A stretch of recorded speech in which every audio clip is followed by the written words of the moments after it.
Her smile shines as bright as the stars at night. Her heart is as kind as can be. She has the patience of a saint, but if you push her, oh Lordy. A straight talker is Smiley. She's the salt of the earth. Make no mistake, she matters.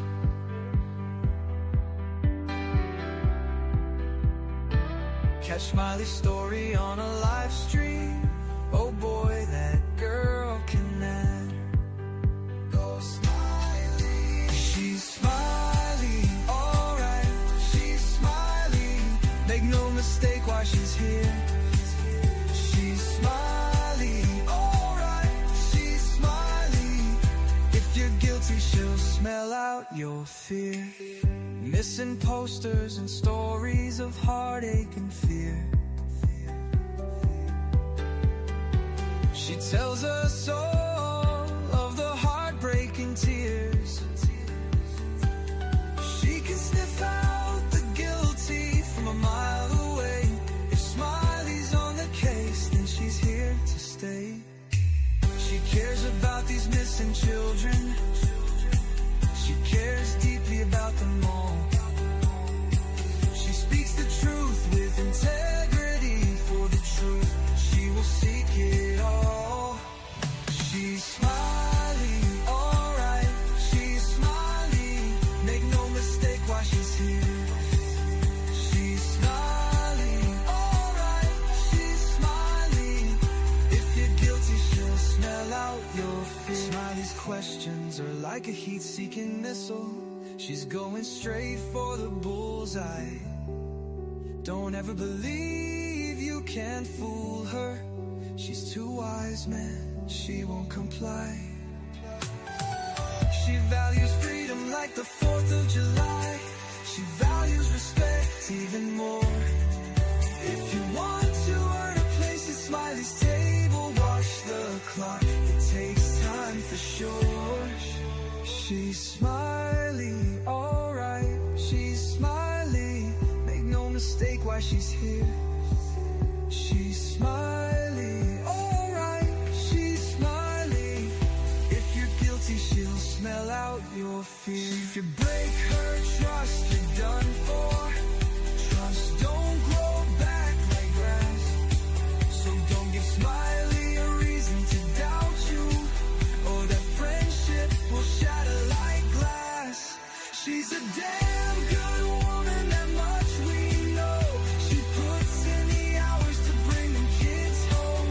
If your child is missing, you want Smiley on the case. She is always willing and she gives so much grace. She's a Smiley, alright. She's a Smiley. Make no mistake why she's here. She's Smiley, alright. She's Smiley. If you're guilty, she'll smell out your. Sorry about that, y'all. I was having a conversation.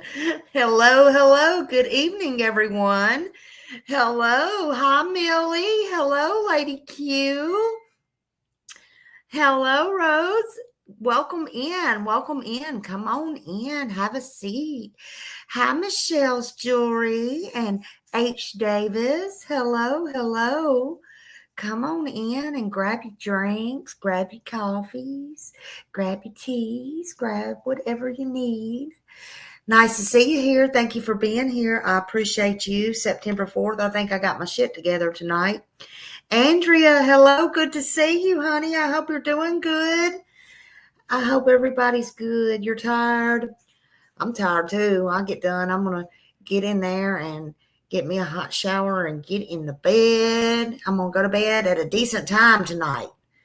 I hope everybody's doing well. So we are back to talk about this case today and all things on Rebecca and Jake Haro and what happened in court.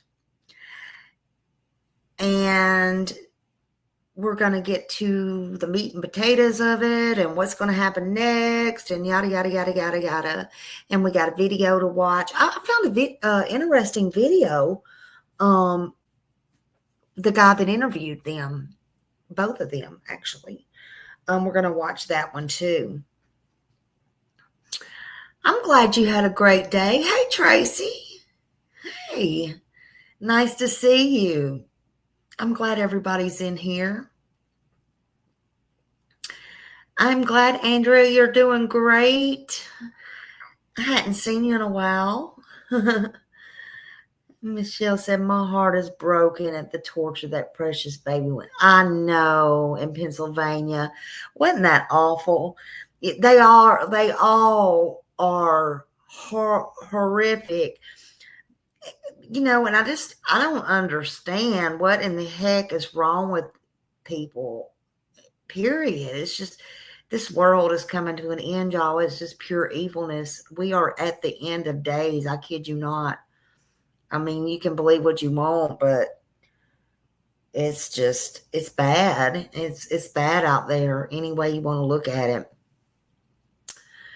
But welcome in. Anybody in the bushes? Hello. I can't see you, but I would hope you hit the thumbs up and let's get this out for Emmanuel. And of course, he has not been found yet. They went to court today. No body, no confession. It just happened just what we said would happen, or I said would happen all along. They went today to plead, and they did. It was expected. Nothing more, nothing less. They pled not guilty. And we didn't expect anything else. But there was some things that did come out of it. Miss Andrea said, I had a lot going on. My daughter was, oh my gosh, I am so sorry. Many prayers up. And that's good. She's cancer free now. Oh my God, that's so good. Oh my God. I hope she continues to stay that way. So good. Uh-oh. Why am I on that? Get me off of that, honey. I'm sorry to hear that. Let me get myself off this. But I am so sorry. I didn't know that. I had no idea. Yes, thank the Lord. Thank the Lord. Thank the Lord. I'm I'm with you on that, honey. I'm sorry. Absolutely. Yeah. No. Lady Q, I just saw yours. Not guilty as if.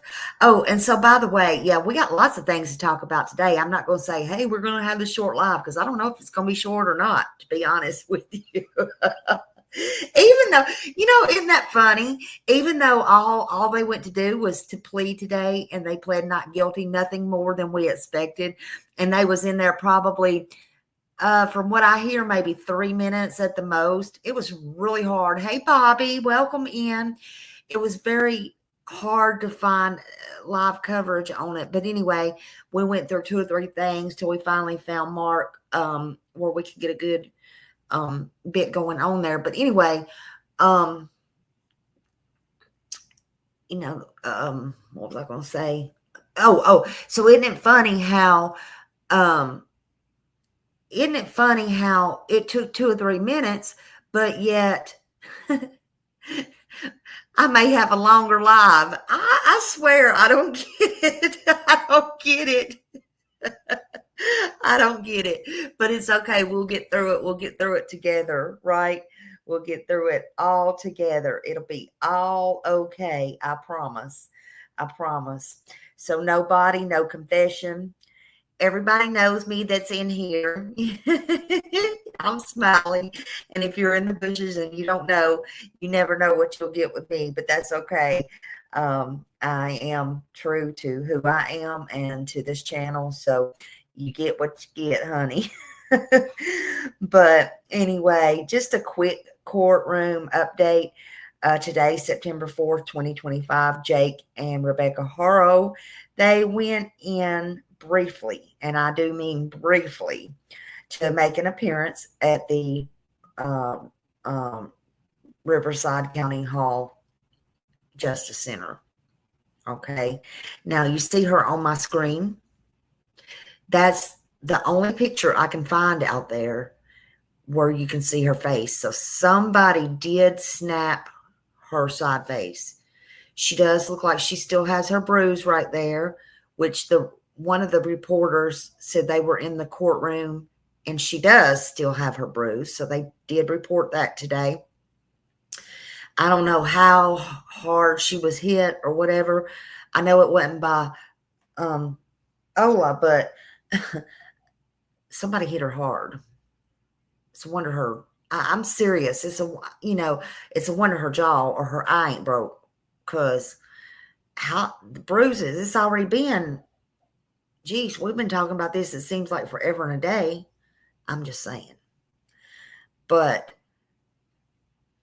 it just makes you wonder. Hey, wait, what? Hello, hello. Good to see you. Good to see you.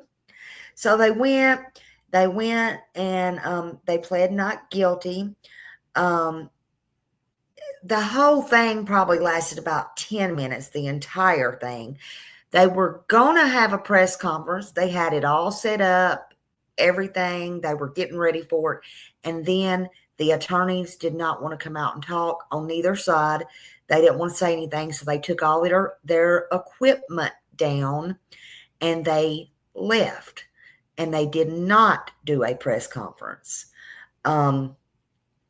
So that happened. We know that the 16th and 17th is going to be the next court date. They say that both stood there silent by their attorneys and pled not guilty. I think Jake only said one word when the judge asked him something, and I don't know if it was the not guilty or not, but he only said one thing one time, and she didn't say anything at all. Rebecca said zero, none, nada, nothing. Okay. Her attorney spoke for her. All the people that was in the courtroom, and they said there was a lot of seats this time and a lot of people allowed in. They noted that, again, her black eye was still there. It was still visible. And that's just, a reminder behind them courtroom walls, if you ask me. It just is. They had no emotion. That's what was being told. They had no emotion. There was no confession. It was just another step in this case. And it leaves more questions than answers, honestly. Hello, Annabella Hunties. Hello, everybody. Is everybody doing good? Are you at work? Are you fibbing at work? Are you cheating watching Smiley? I'm just wondering. Hey, Lady for Justice. Hello. Nice to see you. But for Emmanuel, the truth, it will find a way. It absolutely will find a way. Yes, girl, I'm at work. Lord, honey. Getting paid to watch Smiley. How about them apples? How about them apples? Anyway, oh, that's funny. So Jake, through his public defender, Brian Cosgrove, I guess is how you say the name, and then Rebecca through her court appointed, and we're going to get to that. Her court, listen to me, that's what I told you the other day. Her court appointed private attorney, because it was a conflict, and he's a conflict, but he's court appointed. He was assigned to her. Yes, he's a private attorney. No, she's not paying for him. No, nobody's paying for him. We went over this the other day. I told y'all all about this. The state can, and obviously they did, provide her with a private attorney, okay? I understand Jake has 2 public defenders, not 1, but 2. So just to clear that up, she's not paying for a private attorney. He was court appointed. Now, Rebecca is represented by the private attorney, Jeff Moore. He also, again, he was appointed by the court, and he was not hired by her personally. But in my opinion, and trust me, I don't think this lady needs to see the light of day. Trust me, I'm not sorry for her. I'm just not. We'll get to all that in a minute. But I think, in my opinion, she has a good freaking attorney. I do. I think she lucked up. And in my opinion, she don't deserve it, but she got him. However, she lucked up, luck of the draw, whatever, she got him, and he's a good attorney. Yeah, what's so special about Jake to have 2? That's what I'd like to know. That's what I'd like to know. They need to have 2 prosecutors on him to make sure he don't go nowhere ever. He needs to be seen to the bathroom for the rest of his life. I'm just saying. Yeah, no sympathy. Yeah, no sympathy at all whatsoever. I don't have. So what I'm saying is, don't get me wrong, and please don't get my words twisted. I'm just telling y'all some facts here. And I think she has a good attorney. You know, he has experience. He served as a deputy district attorney for Riverside County for 8 years. He is specialized in cases like these and more broad. He is the attorney that was the attorney for Louise, was that her name? Turpin, in the Turpin kids case, the 13. Remember that? Somebody said, yeah, but, well, my older son said, yeah, but Mom, they got convicted. Yeah, but also you got to remember that was as well how many years ago? The cases are not exactly the same, and that was 13 kids. We're talking about 1, and that attorney is way more experienced now. He knows the precautions now. He knows what to do, what not to do, and he's got experience, you know. So I think she did look up. He has a bunch of specialized cases in narcotics, arson, welfare fraud, grand theft, and what do you call that?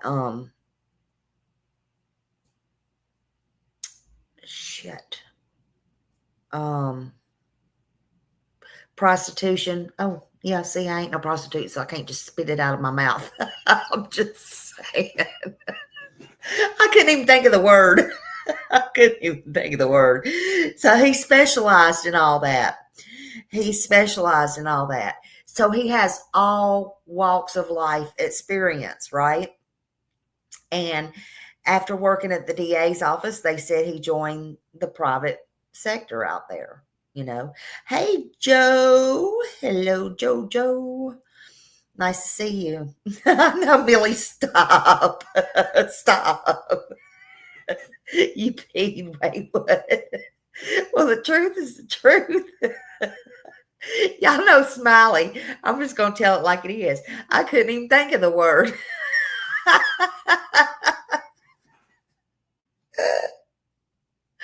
I couldn't even think of the word, honey.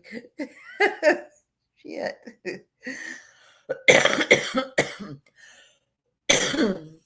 So I hope you're doing good tonight, Joe.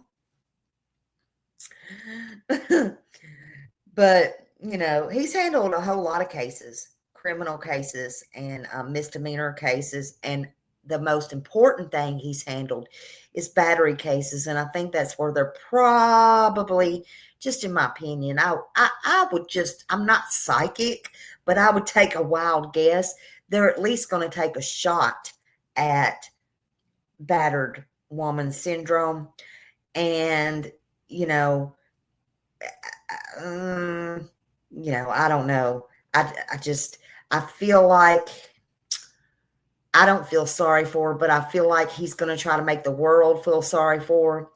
And it don't matter what we think. All he's got to do is sway the jury. That's all he's got to do is really sway one of them. He's got to plant reasonable doubt in their head. That's basically it. And so it is kind of worrisome and troublesome. Now, too bad. I don't know. Things are going pretty fast to me. Y'all can say what you want to say, honey, but I just think they're going too fast. I'm glad they're going fast. I don't even know. I haven't looked today. I don't know if any of my mods has or not. I don't know if she's even put in for a speedy trial or not. I know they had an ex parte yesterday. We'll get into that momentarily. Let me stick with Smiley's program right now, honey. But what I'm trying to tell you is, I just think, the dates are just fast like this. And maybe that's the way they do things in California, which is good. But I don't know. I don't know.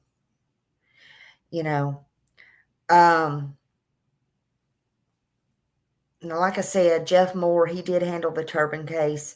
So he was one of the defense attorneys. I think he was Louise's attorney. So he's going to play on that victim. He's going to play on her being a victim. Hey, let's see what Joe said. Oh, he's talking to Andrea. Okay.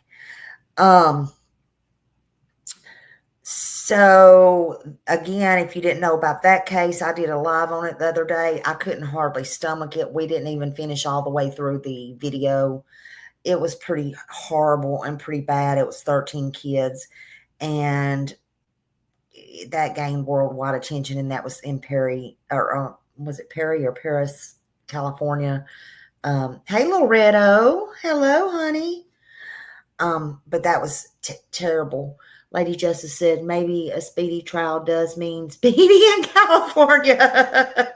Yeah, they probably wish it was like that everywhere. I'm just telling you. I don't know. It's just, it kind of just seems, fast popping off, but I don't know. But anyway, we'll be able to get to,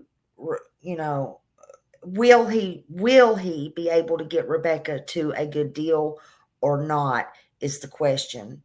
I don't know. I could, I gotta,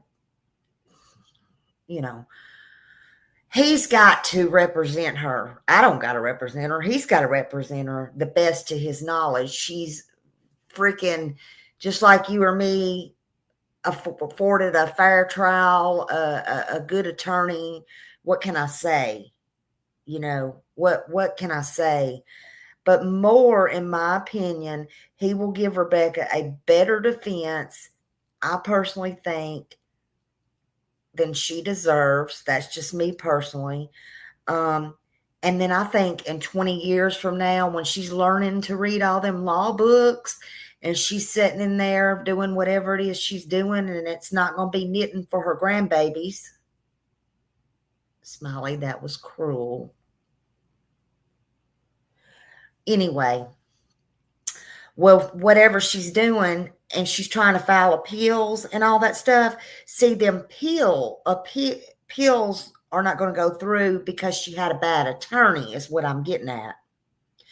I got enough sense to know that, and I've never been to prison. Oh, I got to stop myself sometimes. Wait, what?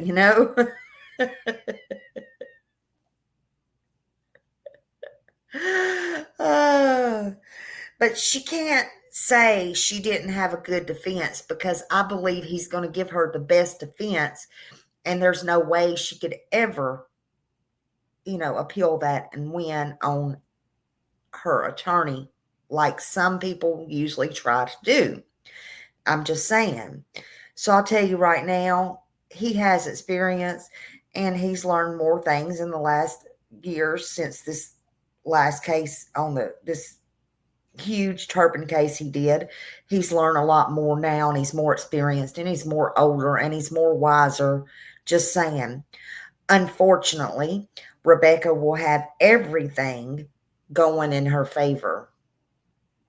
Again, in no way, shape, or form am I on her side. I'm just saying she'll have everything going in her favor.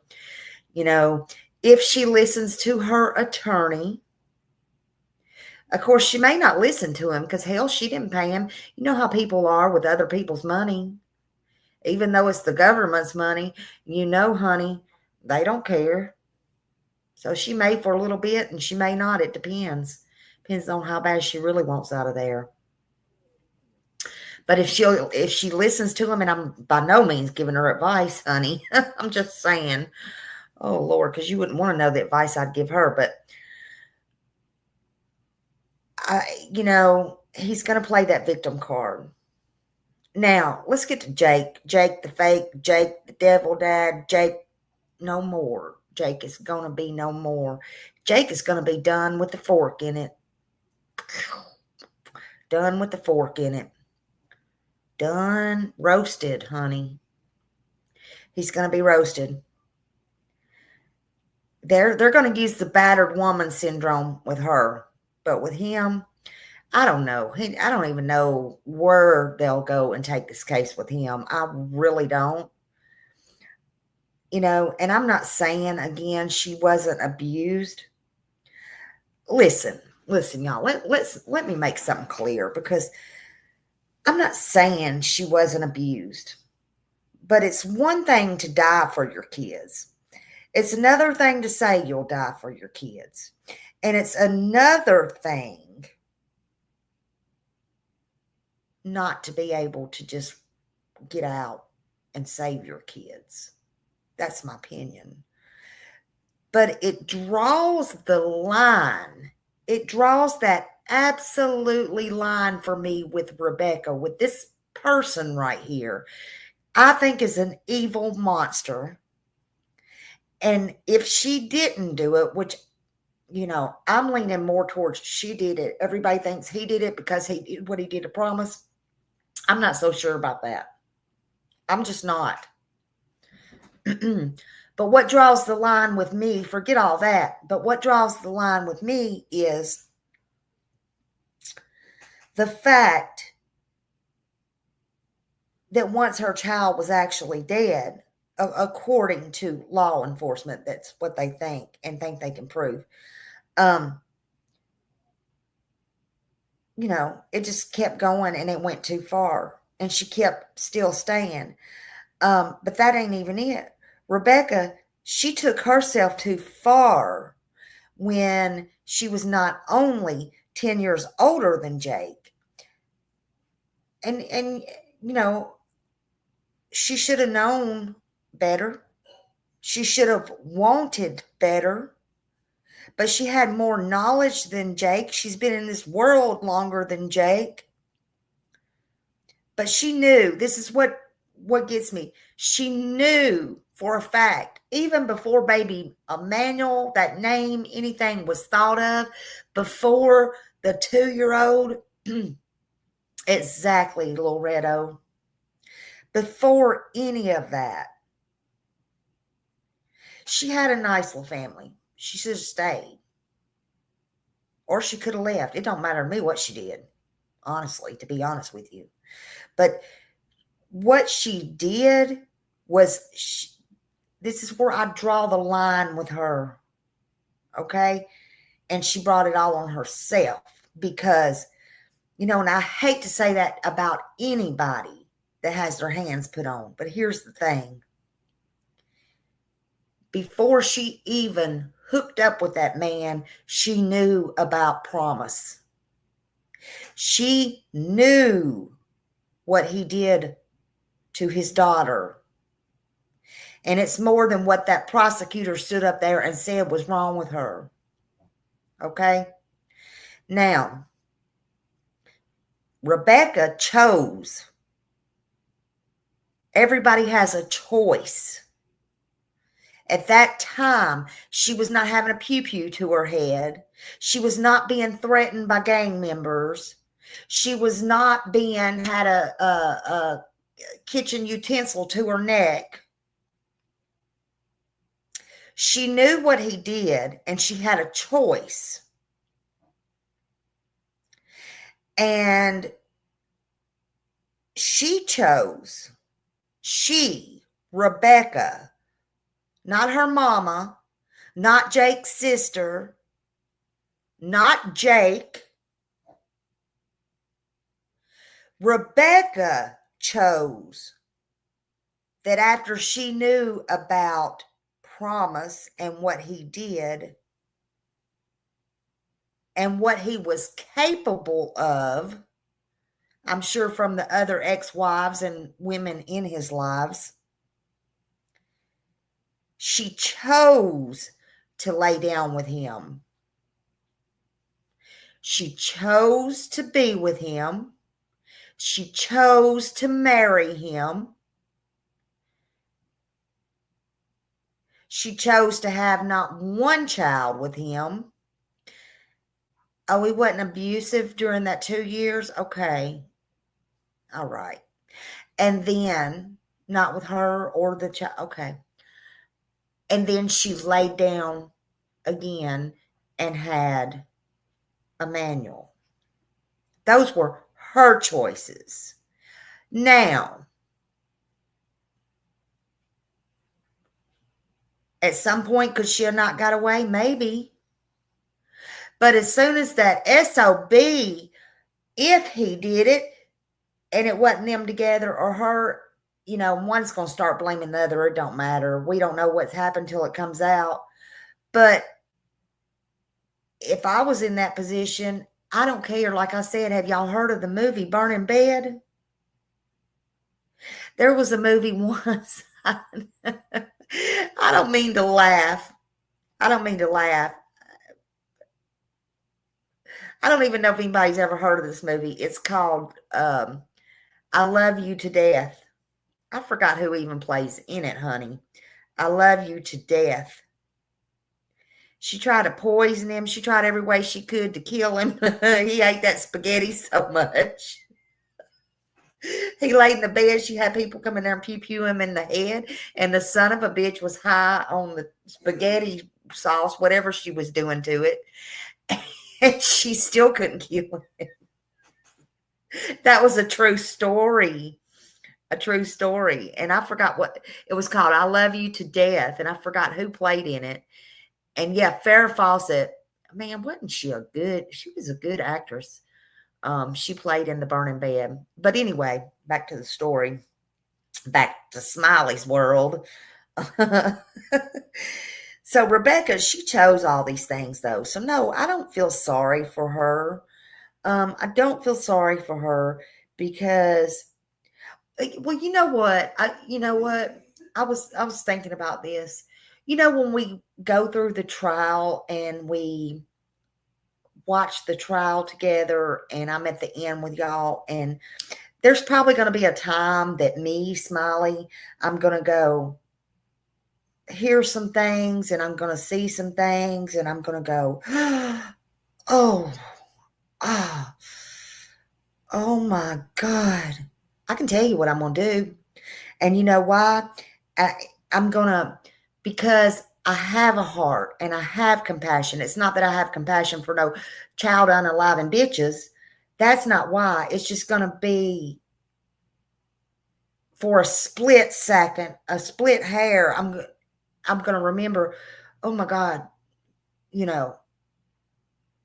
dang, they did that to her. Or if, you know what I'm saying? And so you might see that. And that's called compassion because, again, I have a heart. But I will forget it in another split second when somebody comes up and hits me behind the head and says, "Hola, Smiley." Snap back out of it. Woo! Snap back out of it. Hola. Hello.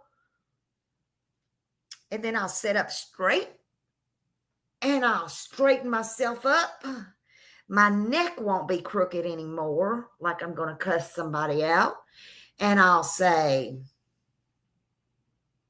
or actually, maybe it will go crooked and I will start cussing her out and start cussing the computer out when I don't mean to, because I got to stop that.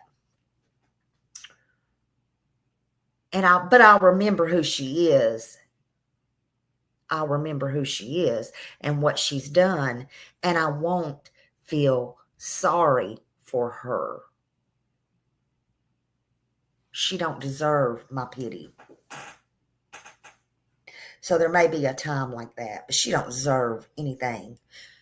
She hurts babies. In America, I don't know anybody in America who likes anybody who hurts babies, but, that's just me. I don't hang around with the baby herders. I'm just saying. But she chose to stay. She chose to stay,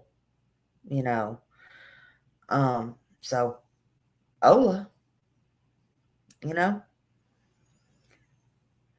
Now, the next court date is scheduled for September 16th. That is a felony settlement conference. I know that sounds like big, bad words, but it's not. Sounds like it's so important. It is important in this case. A felony settlement conference. And then September 17th is the preliminary hearing. The very next day. That's why I say stuff in California is going fast, man. Hey, Catherine. Let's see what this is. Sorry, I had to pull it up here sometimes. However, there are clues Becky has said in different interviews. Laid him in a chair. She got knocked out. She saw white. She saw stars, darkness. Yeah, exactly. And absolutely. And guess what? That's everything she said is going to go against her unless they throw it out in a court of law. Trust me, honey, her attorney is going to try to get everything he can squashed. But everything she has said is going to go against her. Some people don't remember that. I ain't talking about you. I'm just talking about when people say shut up. Listen, in the police cars, I don't know if y'all know this or not, but inside police cars, and just in case you ever find yourself in one, even if the police is not in there, it's recording. It's recording, just FYI. So if you and a co-defendant or you and somebody is sitting in there, shut the F up. Use your right to remain silent because everything you say and will be used against you in a court of law. I don't know how hard that is to understand. And it could be on something very simple. Just saying.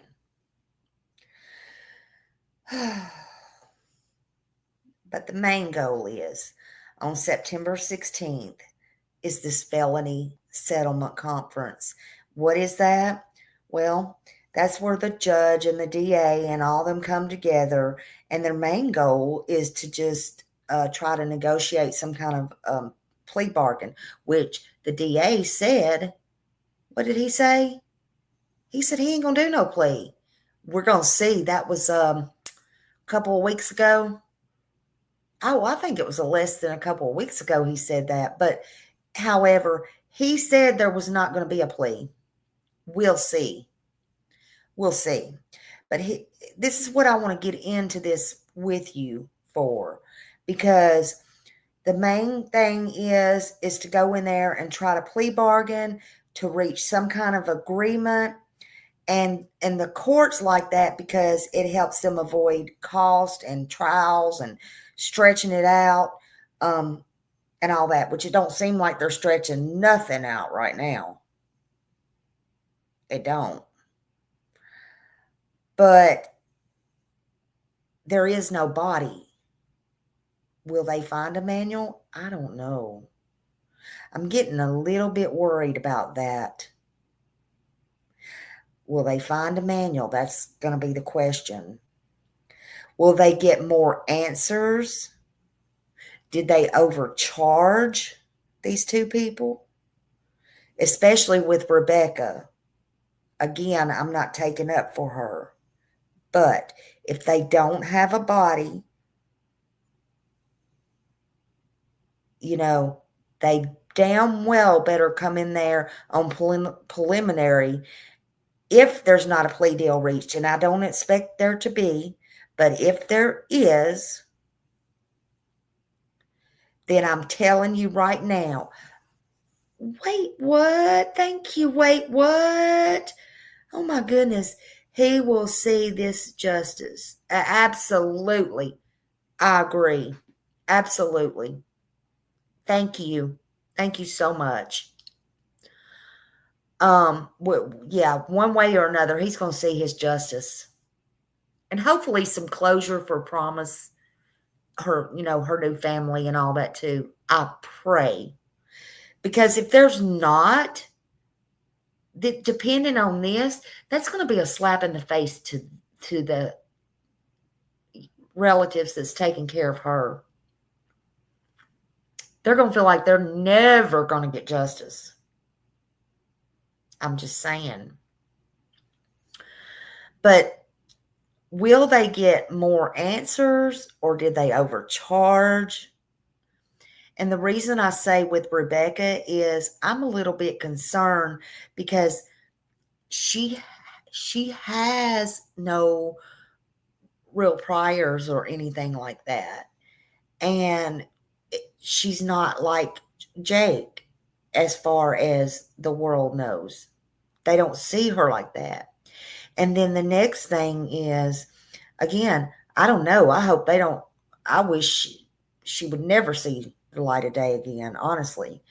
But no deal. That's what he said.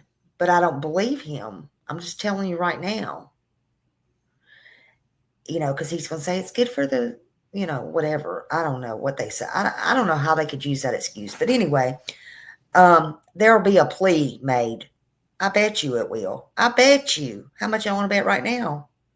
I bet you it will. But what happens that day is the prosecutor lays out all the charges, and he may, I said he may offer a reduced sentence in exchange for something. It might be a guilty plea. It might be, tell us where baby Emmanuel is. It might be whatever is beneficial to them at the time. To me, that don't sound good to just say, plead guilty and I'll give you whatever. But especially at the first time. I'm going to tell you that's not going to happen at the first go around. It don't take a rocket scientist. It don't take a criminal. Listen, it don't take a criminal to figure that one out. It's not going to happen the first time. The defense attorney can argue for lesser charges. They can argue for probation. They can argue for any, drop it down to manslaughter, or something like that. I don't think that's going to happen right away because that's kind of,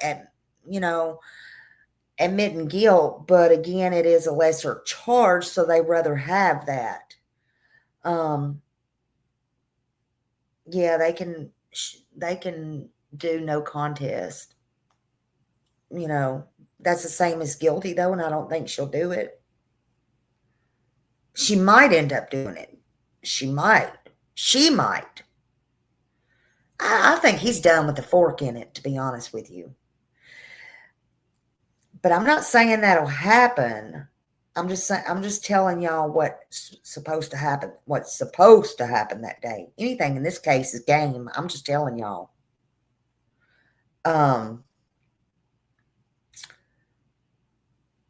my opinion, even with a speedy trial, again, this and the size of this case, and it's high profile and all these things and the attention and everything that it's getting, again, I think it's moving real fast. I mean, and that's good in one way, but in another way, I don't think it is. Hey, second to number one. Hello, everybody coming in.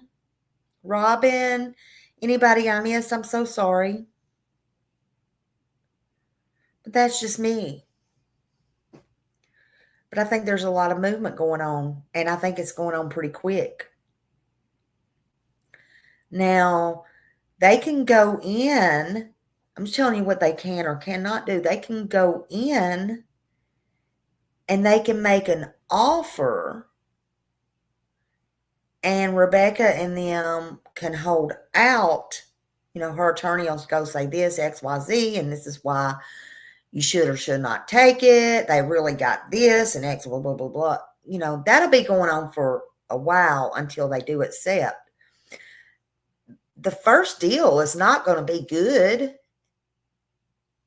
You'd have to be a bozo. Again, if you're even a new experienced criminal to take the first deal, and it don't even have to be a charge like this. I'm just saying. Hey, Green Eyes. I'm just spitting the truth, honey. I'm just telling y'all. But they can go in and try to make a deal, and she can deny it. Or her attorney can go back and say, no, but if you do this, that, or the other, and then they can deny it back and, you know, whatever. And then it can be a no-go, and then they can all go back. She can go to her 3 hots in a cot until the next day. Honestly. Same thing with Jake. But, you know, the first one is not going to be harsh. What I mean by that is, how do I say it? It's not going to be the first plea is not going to be a sweetheart deal. I guess you should say. It's not going to be a sweetheart deal. So she'd be stupid, and he would be stupid as well to take it. He's done. That's why I keep leaving him out of it. I think he's just dumb. We just need to leave him out. But that's just me. I mean, they can start. See, and a lot of people says, well, California don't have the death penalty. Okay, yes and no. Yes and no. Okay. They have the death penalty. I did my research on it. They can still give them the death penalty, which I have not heard any mention of that, probably because they don't use the death penalty, and it's pointless, and they don't. If they had a body, I bet they would.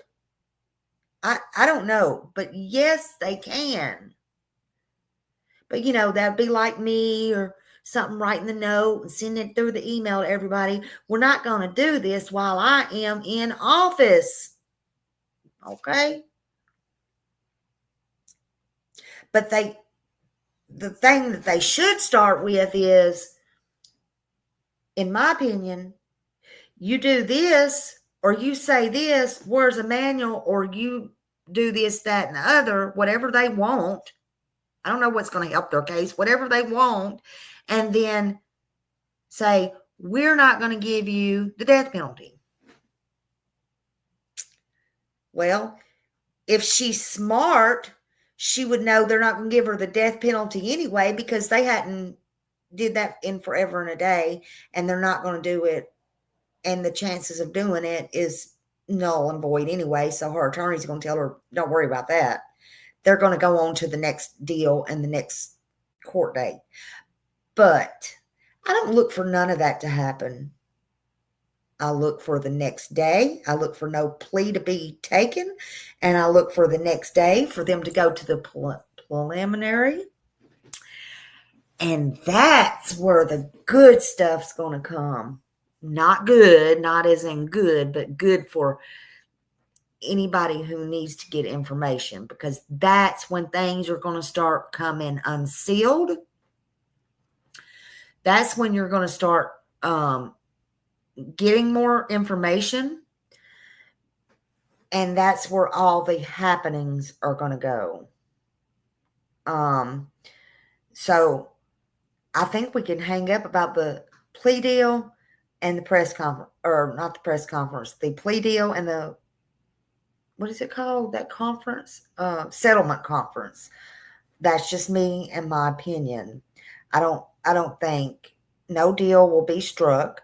I think it will proceed on this case, and it will be a start of a climb up a deep mountain there, a high mountain.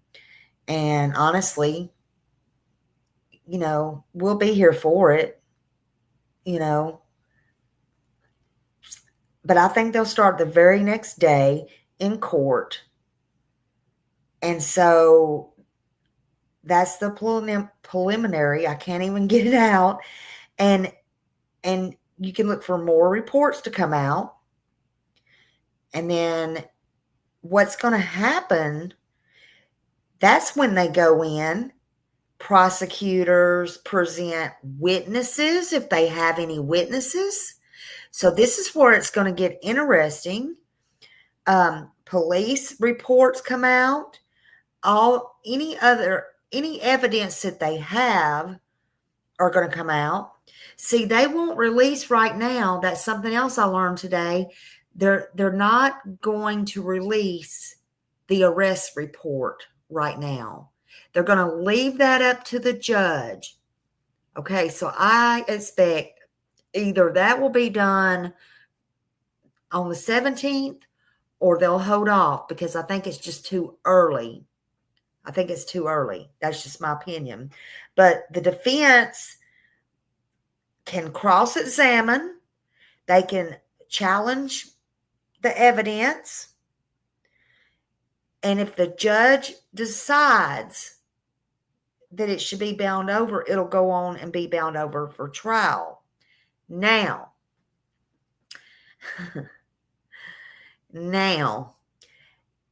got to sit through all that. And then if the judge rules, well, there's not enough evidence.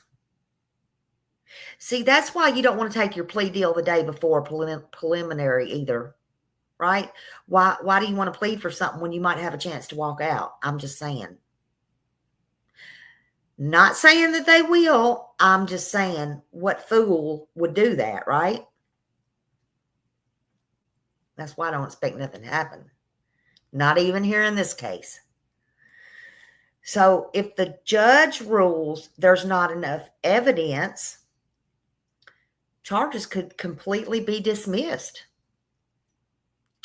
Or the judge could reduce down the charges if there is enough evidence for the case to go on along. But if it's not a very strong case, he can reduce it down himself. That's going to be up to the judge. Again, I don't think that will happen, especially with Jake. Again, let's put him beside. But you don't ever know. Hell, they let him out walking the streets one time. I'm not going to say anything. That man is the devil himself, in my opinion, depending on the 16th and 17th if they drag this out. Yeah, absolutely. And we'll know then. And, I know nothing about this judge. I don't know anything about this judge, what kind of background he's got, nothing. I don't know. But this day will be very interesting, to say the very least. I'm telling y'all right now, fasten your seatbelts and stay focused. Because that day, on the 17th, a lot of stuff we did not know is going to come to the light. And it's going to get real. And it's going to get real ugly. And we're going to look at the evidence that the prosecutors have. And it's going to be out there in the public. People will be able to look at reports and everything. People will be able to hear if there's any witnesses. People will be able to see all the things.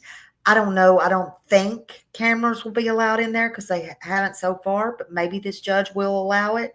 I don't know. And then this is where the defense attorneys, her attorney and Jake's attorney, that's where they kind of feel out the prosecutors. They kind of feel them out and see, what are we working with here?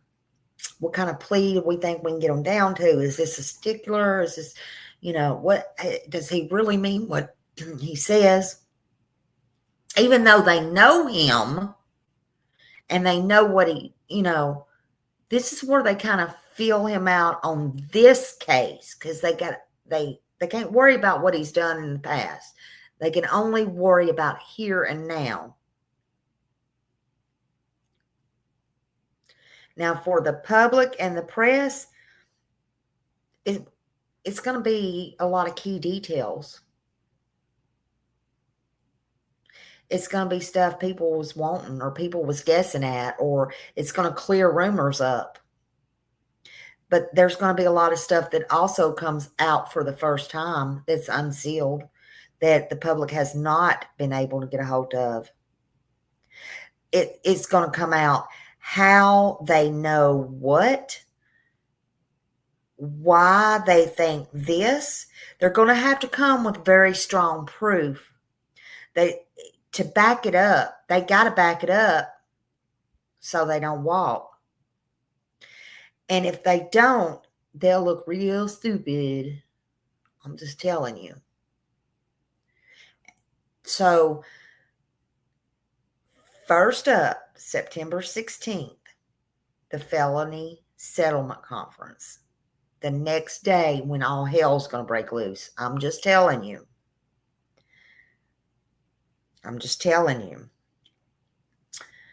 That's when the DA, the defense, the judge, all of them come together. The first day. And that, is it a deal or no deal? Okay. Nope. Take it to trial. Okay. The next day they go in, and then you get all the things. Hello, everybody coming in. Welcome. Hey, Faye. Welcome, everybody. So all that will happen. And then Jake's got, like I said, he's got 2 public defenders.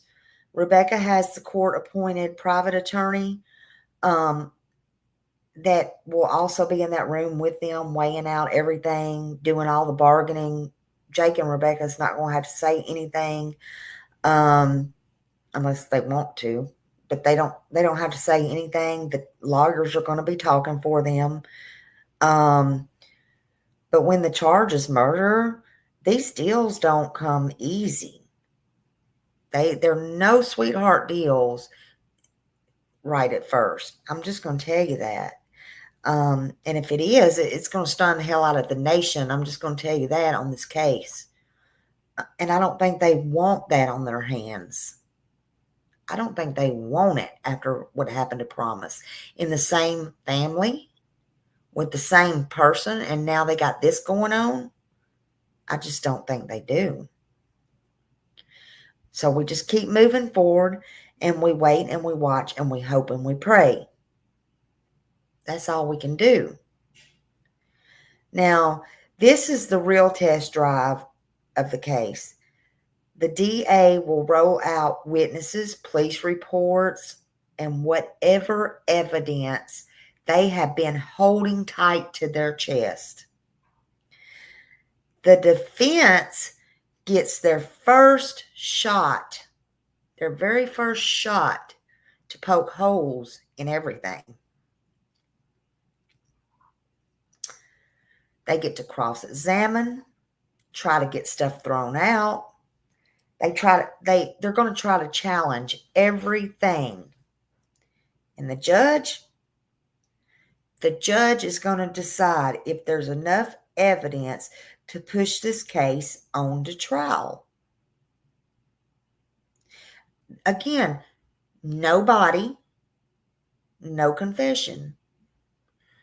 Jake will be an old man. I think he's coming out in a box, Joe. I think he will come out in a box. That's what I think. Or a bag. He'll probably come out in a bag like the trash he is, in my opinion. Yeah, I post a lot of stuff on my community page. I just see that I might have missed something. I'm sorry if I missed any of your comments. My mods are real good. They have most of the answers. If not, I do have.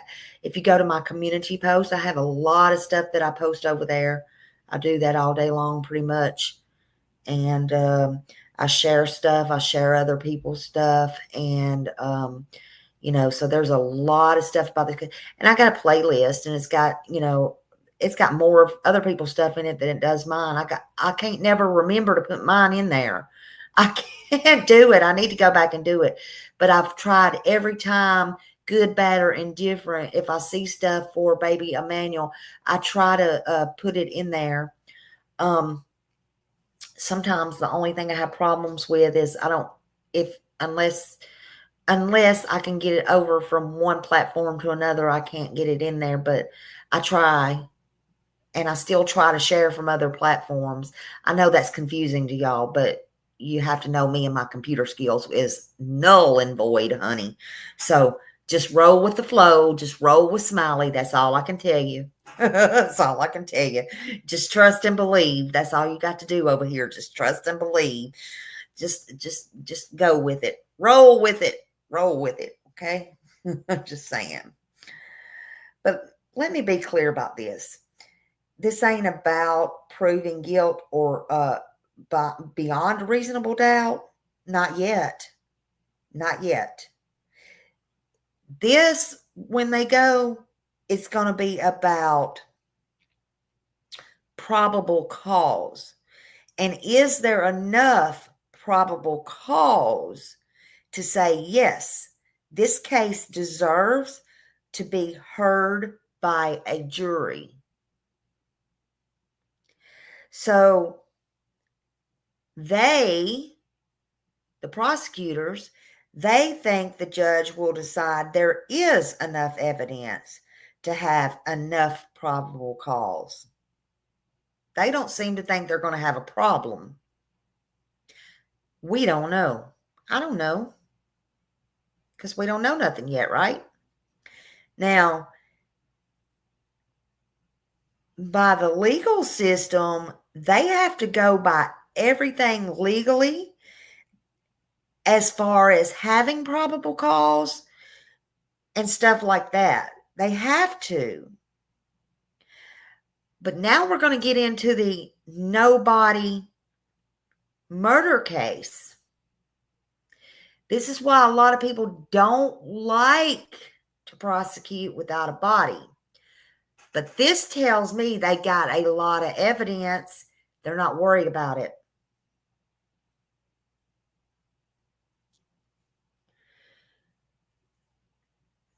These cases with no body is so much more harder to prove. But probable cause, it don't require a body. And sometimes that's where even people in the justice system get things messed up. Okay? Yeah, no body is tough. You got to make sure all your I's are dotted and all of your T's are crossed. Because you got to make sure, be sealed tight that probable cause is there, or that circumstantial evidence, or whatever you're doing it on. So they're going to depend on the DNA, in my opinion. They're going to depend on the DNA. I don't know if they've had time to fully get them back or not, but I know that they've got the preliminary. I'm sorry. And that's all they need. That's all they needed to make the arrest. So I know that they got that. That can consist of, we know, blood, DNA, decomp, odors. Okay. We were already told there was lots of blood. I was told her blood and Emmanuel's blood, just saying, just as a reminder. Decomp and odors they can use, and there was spots or something hit on in the car. I don't know if I want to put it as decomp, but there was something. 2 places, okay, that's how I want to put it. That's how I was told. 2 or 3. I'm the one that screwed up on that. I can't remember if it was 2 or 3 places in the car. Okay, so that's why I always say 2 or 3. I can't remember what I was told. Sorry. Y'all try this, okay? And then, and then you got your digital evidence that comes into play, which is the text messages, the calls, any cameras, anything like that. We know that they have video. See, they're running on the news now. I'm not comfortable saying that.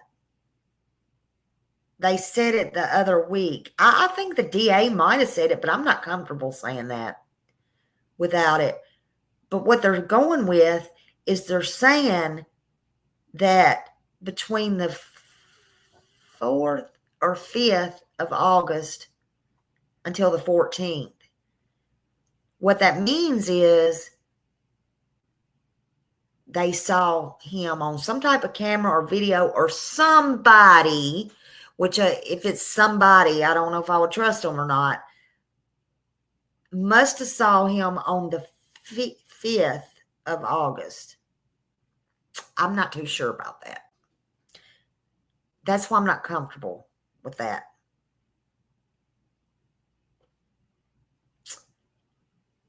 Oh, I was looking, let's see.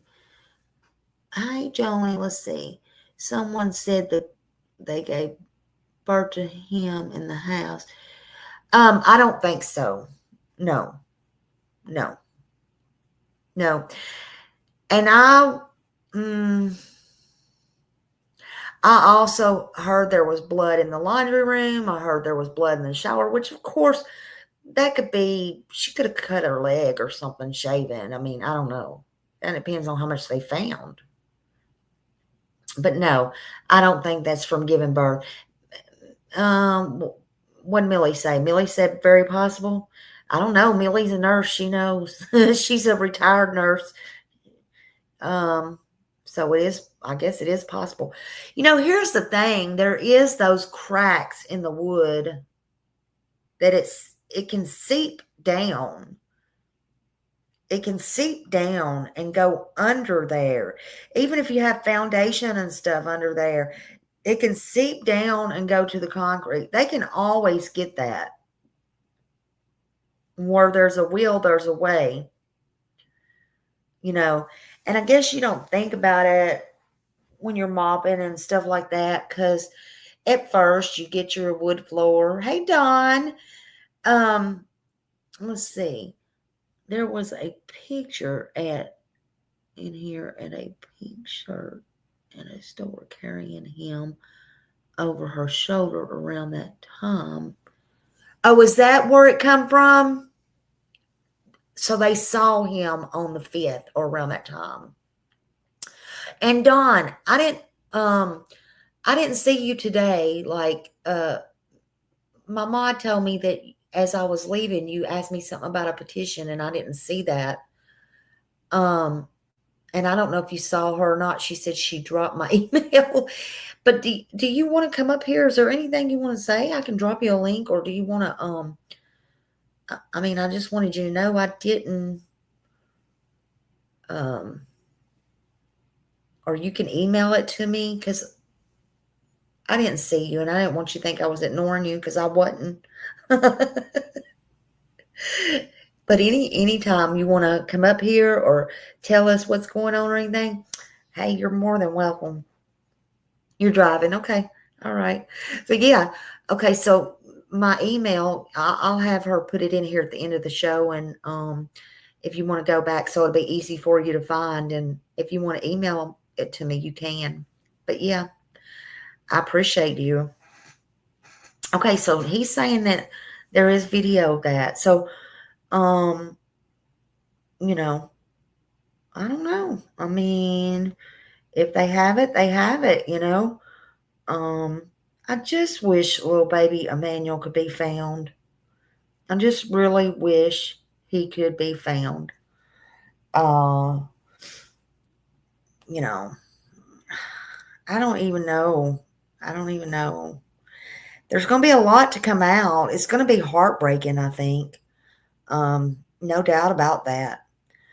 Um, but will the judge decide there's enough evidence to have enough probable cause? You know, they got to be legal about everything. They got to do everything the right way, and they better hope and pray that they have everything that they need, whether it be digital, whether it be witnesses, whether it be the DNA or any of that stuff, because they're going to need that. They're going to need all that. Let's talk about for a minute the ex parte.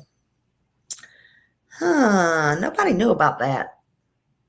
No, the first time I heard about it was this morning. I was like, well, are you kidding me? Put a 1 in here. How many people knew yesterday about the ex parte? Did y'all know about this yesterday?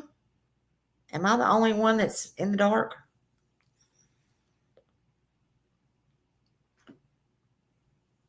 So I heard about it this morning, and I didn't get to see or hear everything because I was see, nobody.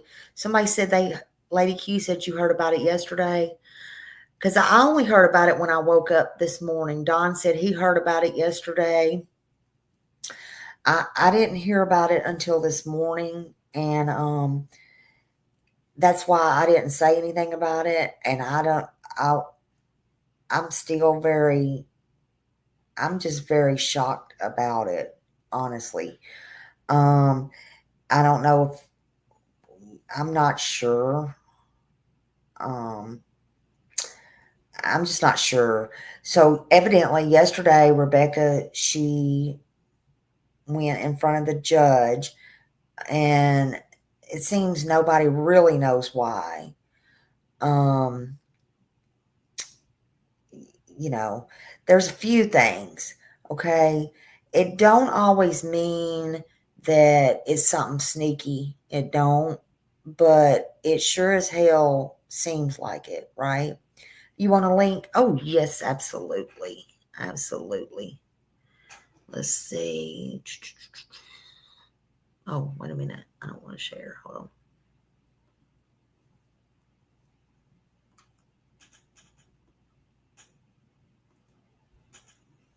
Okay. It's coming. Hold on. There you go. There you go.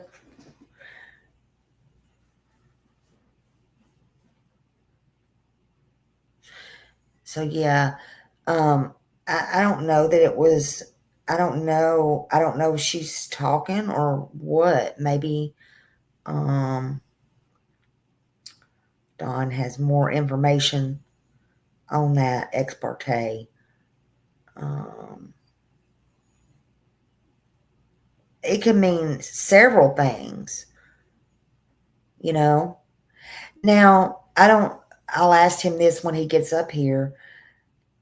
I had heard today, and I don't know if it's true or a rumor. I just heard this off the internet, so I don't know if something happened to her in jail. But see, I don't think so.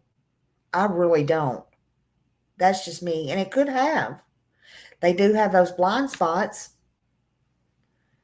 Um, but this ex parte that they had yesterday, it seems like nobody really knew about it until it happened. And these hearings are very limited. Yeah, Don's been very helpful. Oh, I did drop the link. I did. You didn't see it. Okay, hold on. Sorry. There it is again. Sorry. I dropped it again. I apologize. But sometimes it's for an emergency restraining order. Oh, there he is. Hey, Don. Let me see. Let me get you up here. Hey, how are you doing? Can you hear me? Okay, mic check, mic check. Yep, you're there. You're good. Okay, perfect, perfect. I'm How getting you doing? ready to start my drive to work. How's everybody doing? Salute to you, your mods in the chat. Oh, salute to you. We're doing good. Thank you for everything. Oh, okay, okay, most definitely. Like I say, I'm off during the daytime, so if I can be there, I'll get there. Well, I appreciate it. We all appreciate you and love you over here. Okay. Um, what you were saying as far as the ex parte. Yes. Remember, Jake had a hearing coming up, for that particular gun charge. Yes. And I think that's the reason why he has two public defenders, in that one public defender is going to handle the gun charge, and the other public defender is going to be for the this particular case with Emmanuel. Oh, That's that what I makes think, sense. Yeah, that makes sense. because they did say yesterday that they moved it from yesterday, which was, I believe, the second. Yeah. I think it was the second. Third. I'm on graveyard shift time, so It I was the think third yesterday was the yesterday. second. It was the Third. third. Okay, Yep. so they moved it from that to third, or actually they moved it from Tuesday to Thursday. That's Okay. what it was, and that was the purpose of that, and that's Yeah. why I think he has two public defenders, and I Yeah. think one of them will end up probably dropping off. Yeah. I was thinking that. Maybe because he was supposed to go, and then we were wondering like what had happened, but I thought that they would put it all together or something. But um, yeah, but now they're saying the ex parte was on her. Is that not correct? I believe that was on him. Wow. So that may be okay. Okay then. Well, that would make more What there, sense. there was something. They also, no, they did that in court today, where they did a motion to try and have it transferred from Riverside to Banning. Yeah. Yeah. So, but Why I do you think? believe that, um well, he's out in Banning now, so that's closer to there. Maybe they're asking to, have relatives or is someone in that area be able to attend. um the social services and the probation officers that they were working with already are out in that area, so there is more things in that area. um and that's probably why the lawyers moved to do that. um But it is the same DA and everything like that, right? it's the same DA. Yeah, it's Yeah. all still in Riverside County, Okay. just different city. I think, yeah, there may be 7 or 8 different cities within the county. Okay. Okay. Something, probably even more than that. Yeah. Yeah. Just something. Yeah. Just something. It probably has something to do. At first, I was wondering, does that have to do with maybe, I don't know, getting her closer to him, or maybe the jury, they think they can get a better jury pick over there, or maybe did it have something to do? Was that in the vicinity, like where he took them out to try to look for a manual the other day, allegedly, on a wild goose chase? That, yeah, that will be the Badlands. The Badlands are actually closer to Riverside, where they're at court at now. Um, Okay, Banning is maybe 10 minutes from Cabazon, if that. okay. So I think You they know, just want closer to family or something. right, right. It, I mean, in Um, my what I'm hearing now, and what I'm thinking, because I believe, regardless of what they say, I think their family, knowing both sides, I think they will still stand by them because they have. I mean, both sides have. They hadn't. They knew the baby was you know, gone. I was talking with BYM, because you Yes. matter. Okay, Yes. we were talking today, and I was just bouncing something off of him that it's just a thought. But I asked him. To me, Jake and what's her name, Rebecca, they don't look like coin collectors to me. No. That's just my take on it. Yeah. And the fact that on the Terror had found out that she was selling the coins, or trading in the coins, or whatever you do at the pawn shop with that. Um, you know, I'm wondering, since to me they don't look like coin collectors, maybe those could have been family members' coins, or coins from where. So and this is just a thought. But what if, there was a situation of someone in the family knows, hey, I had some coins come up missing, and everybody said nobody knows anything about it, you know, Yeah. because it was pretty weird that all of their family has pretty much just disappeared. Have not seen them at the court. Had not seen them anywhere, not on social media or Yeah. anywhere. And that's what I was telling somebody today. I'm like, it's weird that even if they're not going to stand by them, why are they not outside the courthouse for baby Emmanuel holding signs? They've just like disappeared off the face of the earth, Right. and it makes no sense. But yeah, they don't look like coin collectors, although they, in my opinion, are, they're definitely scammers. So who knows what kind of stuff they might have got into. I don't know. Yeah. So And that I was don't think one of they the would have a problem taken from their family. I really don't. and think about that. What a way that would be to get exposed on such a high level of, okay, those coins are mine. Yeah, Someone may see that in the vicinity, in the area, that may be missing those coins, that may pop out. And that goes back to what I was saying before, of the Riverside County is notorious.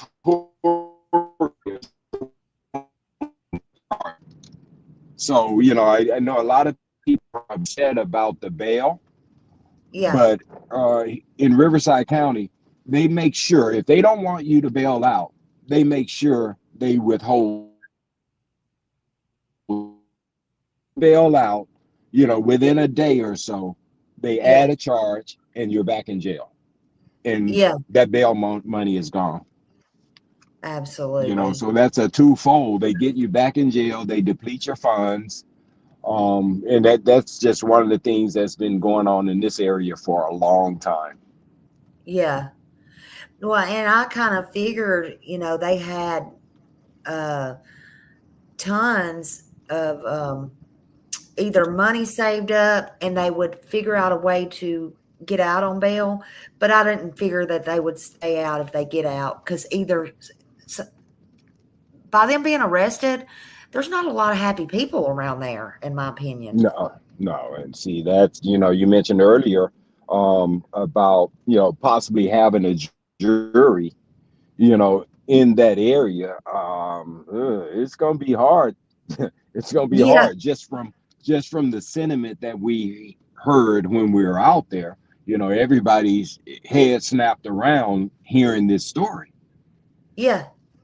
You I don't know, think there was anybody who believed that story. I mean, you had professionals, you had, just people on the street. I mean, nobody believed that. well, you know what? Maybe in the first, Five um, minutes? yeah, maybe in the first 5 minutes, because of the benefit of the doubt. But Yeah, then it was like, oh, wait a minute. No, yeah, no, no, no, no, no. yeah, you yeah. know, Something's wrong here. And I think she yeah. was telling half truths, like when she said also, when she kept saying, and I know people say, well, they say it. Maybe that's something they say in California, like, I fell on the floor. Okay, that's fine. But also, I think she was telling half truths, like when she said, I saw white, I fell on the floor. Well, if you think about it, she told different stories, but Jake always has on white. I think that pertained to her black eye. I think she was making up this story and going along with some of the half truths. That's just what I'm kind of thinking. I don't know. I mean, that could be because I've never heard anyone, say they, got knocked out or they got punched out and they saw white. Yeah, no. I've just never heard that before. you Yeah, know, me either.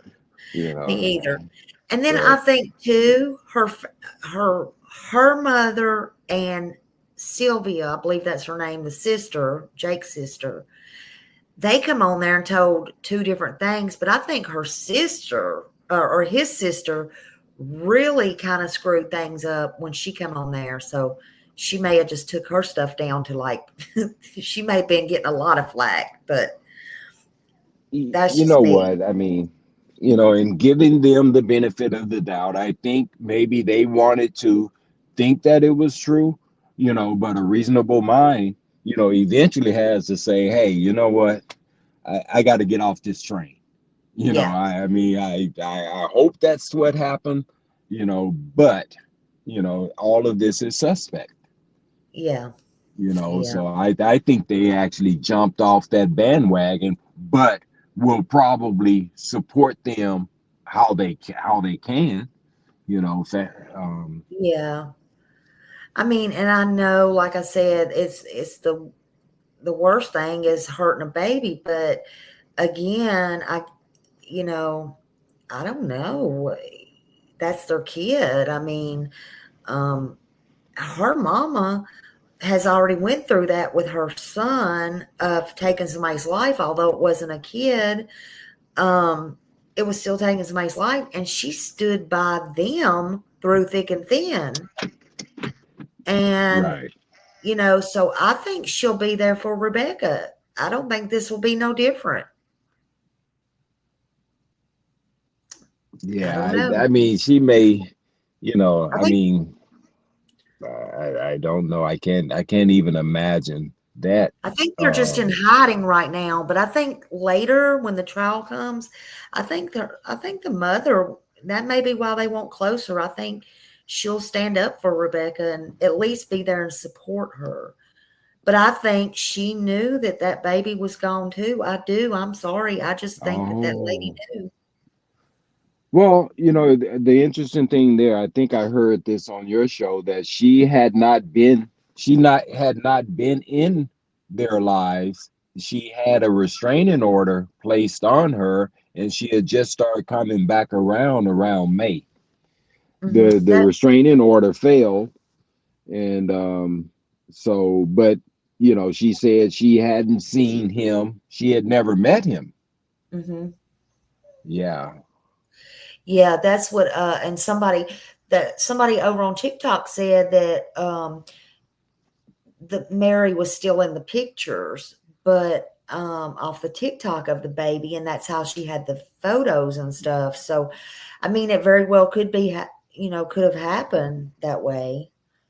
Um, It's interesting for sure. I think a lot's going to come out on the 17th.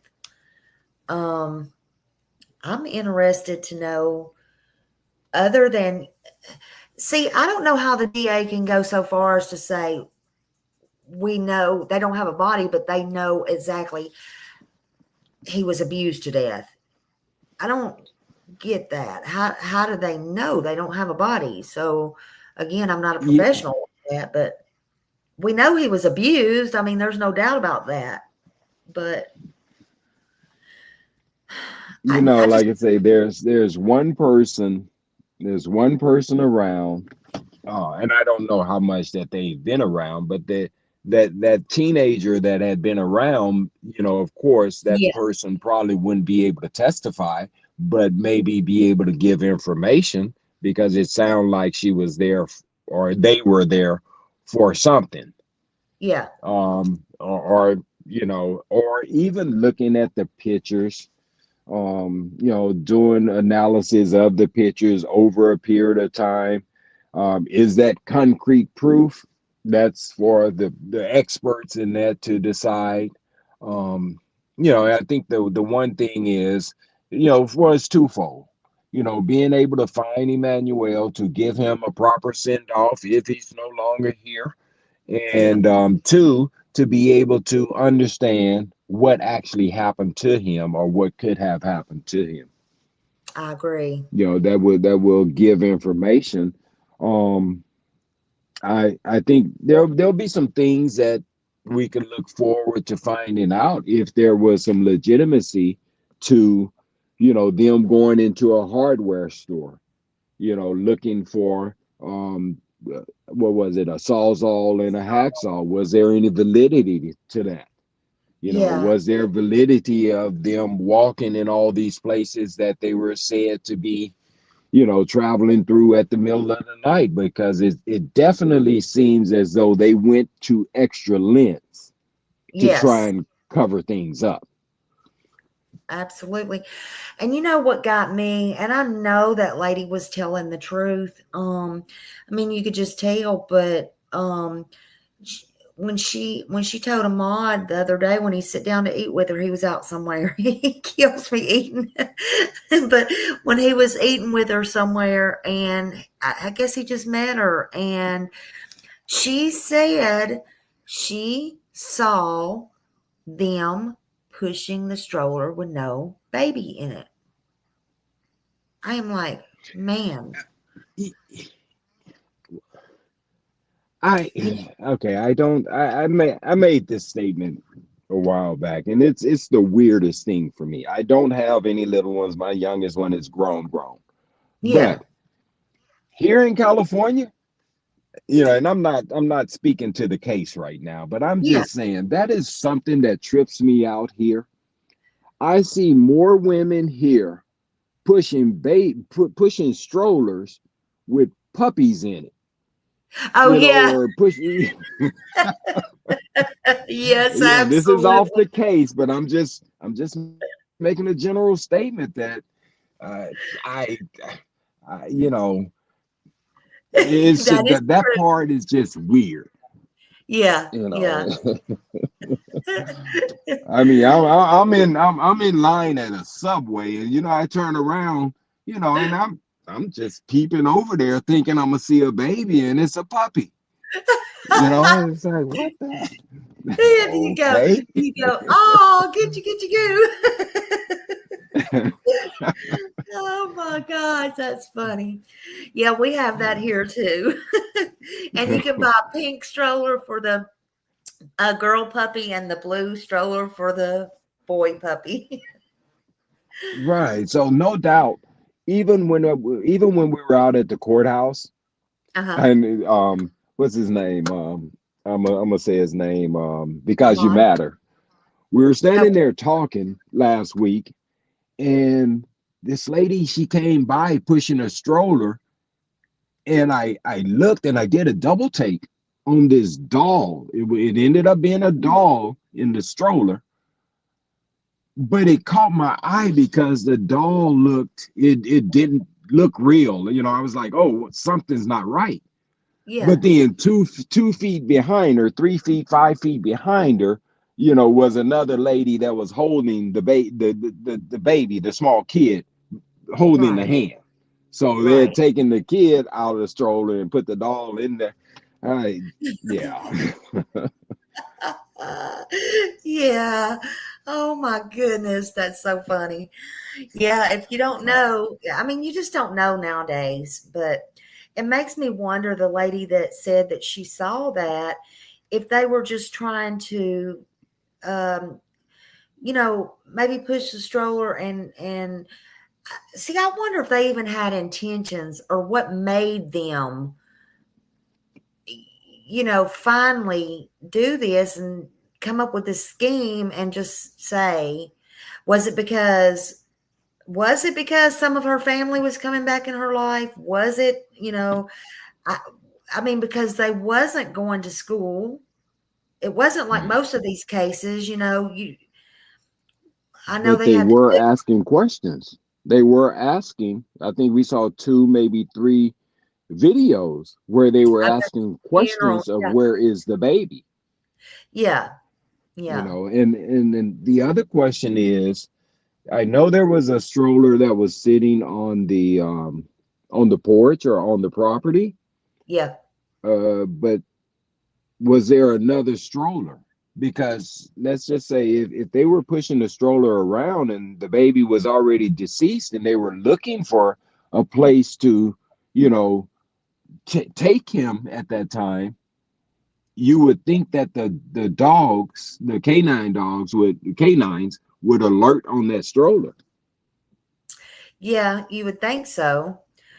Um, but if she had an empty stroller too, and they were just doing it like to set up for just looks or something like that to say, to make people think they had a baby. Okay, for example, like I'm just saying if they were at the football field or whatever and they Mhm. had the car seat and had a blanket over the car seat. No, you can't touch my baby because it hadn't had its shot, so I'm not taking him out of the car or Right, whatever, right. you know. So if it was just everything was staged, it just seemed like Doesn't everything it was, seem doesn't it seem like to you that she never got out of the car at the football game or at the football game or practice? yeah, to me it does. It's like, Uh, okay, they saw her from a distance. yeah. It's almost like you can't be sure it was her except for her car. Right. We saw the Um, car. mhm. And then that's when her mom stepped in and said she didn't take him out because he didn't have the shots. And I was like, hmm, yeah, okay. But they said they were going to take the baby in October, which was strange to me because they were out of shots. And I don't believe that no more than I can throw either one of them. Yeah. What they're in Cabazon. So, oh, well, I would imagine they would go to the hospitals in the Palm Springs area. Mm-hmm. Um, the Eisenhower, I think it's Eisenhower. Yeah. Um, but yeah, I don't know well, and the thing is, I think they have to have had his blood DNA, blood sample from somewhere Yeah. to be able to, they say there was blood found in the house. What is that relevant to? Yeah. So if they have his blood sample somewhere or DNA somewhere, that we would be looking to see whether that was a match or not. Well, I mean, am I wrong? Like when they're born, they still have to draw blood and stuff. So again, everybody's saying, did she go to the hospital or does she have him at home? I don't know. I kind of feel like she went to the hospital and they drew the blood, and I think that the police can go all the way back on that. I mean, well, it wasn't really that long ago, and subpoena the hospital or take warrants over there or whatever and get the baby's medical Right. records where she was in the hospital if it's never even been to a doctor since then. But I don't know, it's hard to say.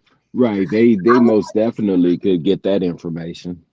yeah, I would like to know, when is the last time besides a family member has literally saw that baby, like a doctor or a neighbor that's going to come out and say, because people are starting to talk, but you know, when is the last time Well, they actually laid eyes on him is what I want to know. yeah, I don't think that it would be a neighbor just because of the way the houses are situated in that area. You Yeah, can get in and out of your vehicle, and your neighbors, most they would see is your car driving by in that area. Unless they really knew the neighbors or interacted with the neighbors. It just doesn't seem like, that type of community. Kind of seems like everyone is secluded to themselves in that area. yeah. I know. I wish we was all spread out like that here, just some peace. But they just took it. you know, They just took it to the but extreme. but then it could be just like I guess it would be Rebecca's lawyers Yep. that were the lawyers for the Turpins. Well, Yep. they lived in a HOA community to where the entrance to that community, people drove past that house every day. Yeah. And they had, they had been keeping those kids, 13, I believe it was. They had been keeping them secluded in that house for years, and nobody never knew. Yeah. And that's what I'm saying. I mean, sometimes, and that's why it's good to get it out because, and I like to go over like old cases too because nobody likes to touch those, but I do. I'll go back over old stories and stuff that's 20 years old, but I think people don't get it, and it's just really evil out there. And would you know? I mean, you said, "Hi, neighbor." I just spoke to my neighbor a while ago. I promise to goodness, the one across the street, she keeps dogs and stuff like that, and like dog sets. Speaking of dogs, and I always see her. I see her kids, all that stuff. See her when she leaves, comes back, all that stuff. And I was sitting out there a while ago, and I always have the weirdest stuff in my hood over here. I'm just telling you. And so my little dog was out there, and I'm like, I couldn't really tell. And she's like, um, I thought my other one had got out, and she was talking about how cute the dog was and stuff. And she was talking about the one that was by the porch with me. So I kind of walked out there, but it wasn't her. It was like somebody else. And I realized that's not even her. She was carrying this trash can. Okay. I know I'm getting off the story, but Hmm. she's carrying this trash can. And I thought she was just putting her trash out the neighbor. So come to find out, she was rolling a trash can, and either she goes at the neighbor's house and goes in, and it's somebody staying with the neighbor or something. So I didn't even know what's going on over there, to be honest. So what I'm saying is, would you really know? Like, I thought this person, I don't know why she had the garbage can in the middle of the road. I thought they were going to walk on down. Okay, this is just some person carrying a garbage can, like done lost their mind or something. And after I got down there face to face with them, but no, they went in the house across the street, honey. I'm just telling you. And So just left the garbage. It left just left the garbage can there. she rode it right. She just rode it right on the end of the road right there. So the garbage has already come. I don't know, but she was in the middle of the road with the garbage can. So I thought she come from the other way. I'm like, huh. So I watched her Wow. for a minute. She went into the house across the street, and I'm like, this is really weird. Then, some second to number one's laughing. Look, honey, y'all know Smiley gets it all crazy over here. But it looked like I turned around because it looked like, man, she had on a house coat and the house coat was coming undone. And I'm like, let me just get back up here. Me and my dog didn't even bark or nothing. but but it's just would I you don't. really know? 13 kids. People had 13 kids in their home. would you really know with if something was going on unless you're really laying eyes on them every single day? I'm not sure that I would. Well, that's the thing. That's the thing. They never came inside. They Right. never left the house. Yeah, they left them inside. Absolutely. Absolutely. So, That's just crazy. It's, man, I feel for these kids and these people. I'm sorry, I one didn't I hear you. did put it in the chat. Okay.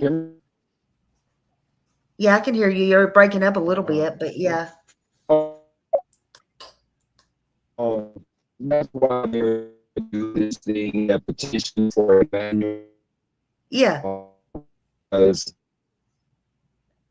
this goes across the country. Because as we look at it now, it's a lot more. Even today, that there was something online where some lady, I don't remember what city or state, but she left the baby in a hot car. Uh-huh. Uh-oh, I lost him. Let me put this back down here. I lost him. Hold on. Up. Let me see. Wait a minute. Let me get this phone out of the way. Let's see. Where are we at? Let me see if I can get him back up here or he can get back. I'm going to drop it again. He was telling me about he was telling me about the petition. So there it is. Sorry. So he was telling me about the petition. But yeah. He might have been in a bad spot too. I don't know. Y'all need to get his link. He won't tell me he didn't tell me his link last time. Y'all need to get his link and drop his page. He's got a channel. I don't know what it is though. He needs to drop that channel. Here he goes. Okay, there you go. Okay, I'm back. Okay. Now. Yeah, I can hear you good now. Okay. Yeah, there was a petition that was going on there at the courthouse for Emmanuel's Law. They were trying to get signatures for Emmanuel's Law, and it's actually www.emmanuelslaw.com Okay. to get signatures for that. I did hear of something else, but that's something that's probably every city or every state needs something like that to enforce regulation, because in this situation we're seeing how our judicial system is failing, the social Yeah. service system is failing, and it's like these babies need kids and needs more protection all the way around. Right. Oh, I think I did see. Was that crime murder? I don't want to mess her name up, but murder for crime or something like that. She's a TikToker, and she had a petition out. She was talking to the news. I don't know if she had a petition, but she Well, was talking to the news about they need to register, just like yeah, the S. that was something different. They wanted a registry, the one that she was referring to. They wanted to have a nationwide registry for Okay. child abusers, or people that harm children, to be on a nationwide registry or Yes. a statewide registry, so that automatically the name will pop up, such as the Megan's Law, or they'd already have that. So that's what she was referring to. This Emmanuel's Law is something strictly for here in California, but Okay. So, receiving signatures to be able to push forth a law in his name. yeah, and so that's www dot. Say it again. Emmanuel's, how you Amen. spell that, Uh-huh. with an S on the end, Yep. law.com. Emmanuel's with the S on the end. Yeah, Laws. Just law or laws. law, no Law. S. Okay, no S on law, but a S on Emmanuel's. And Emmanuel's law.com. Y'all drop that in there and we'll all go over there and sign it, and we'll try to, help out there if we can, because I think that's important, you know. Yeah, because it's, the lot of people from all over, as well as, situations that are happening in every other state. People are starting to, circle the wagon around this particular issue that's going on across the nation. I Yeah, mean, just this week alone, there's been the exposure of two or three other situations. yeah, The absolutely. 11-year old, like I said yesterday, I believe it was yesterday, someone left a baby in a hot car and the baby passed. It's just it's out of control. Yeah, it is. It's ridiculous, and they know better. I mean, I don't get it. I don't understand what's going on. It's too many. It's just too many kids being hurt at the hands of their parents, like the little girl in the foster care. And I mean, I look at these mug shots, man, and I go, they don't even look sorry. They don't even look like I'm busted. They don't even care at all. And that's just, there's no words for it. I can't wrap my mind And around the thing, it. I mean, the Channel 3 News, I believe it was Channel 3 News, they did capture a video of Rebecca in court, and right towards the end of the video, you could see that her mouth was quivering, like she was really fighting something back. Yeah, So I'm just hoping that, okay, it's starting to sink in, but when is it going to sink in and surface to you saying what really happened? yeah, And I think someone in the chat said, it looks like she's going to stand by her man, which could in turn now warriors throwing their hands up. And that very well could be. yeah. And I mean, she's got it lucky. I mean, I think she has a good attorney. That's just me, and I'm not taking up for her. But I think she's got a good attorney if she listens. And by no means, I don't want her out. By no means. But it's, again, this is one of those situations, just like it was when she got with Jake. She knew better. She's got choices, and she knows right from wrong, you know. And but I don't know. I think she may start talking. I think she may start talking.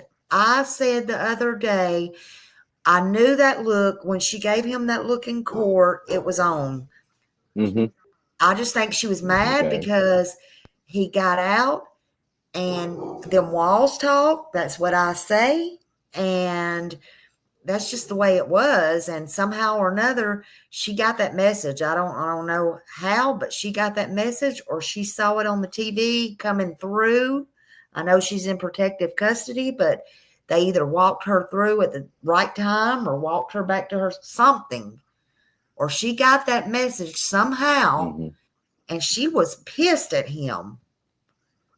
And today, that's another thing.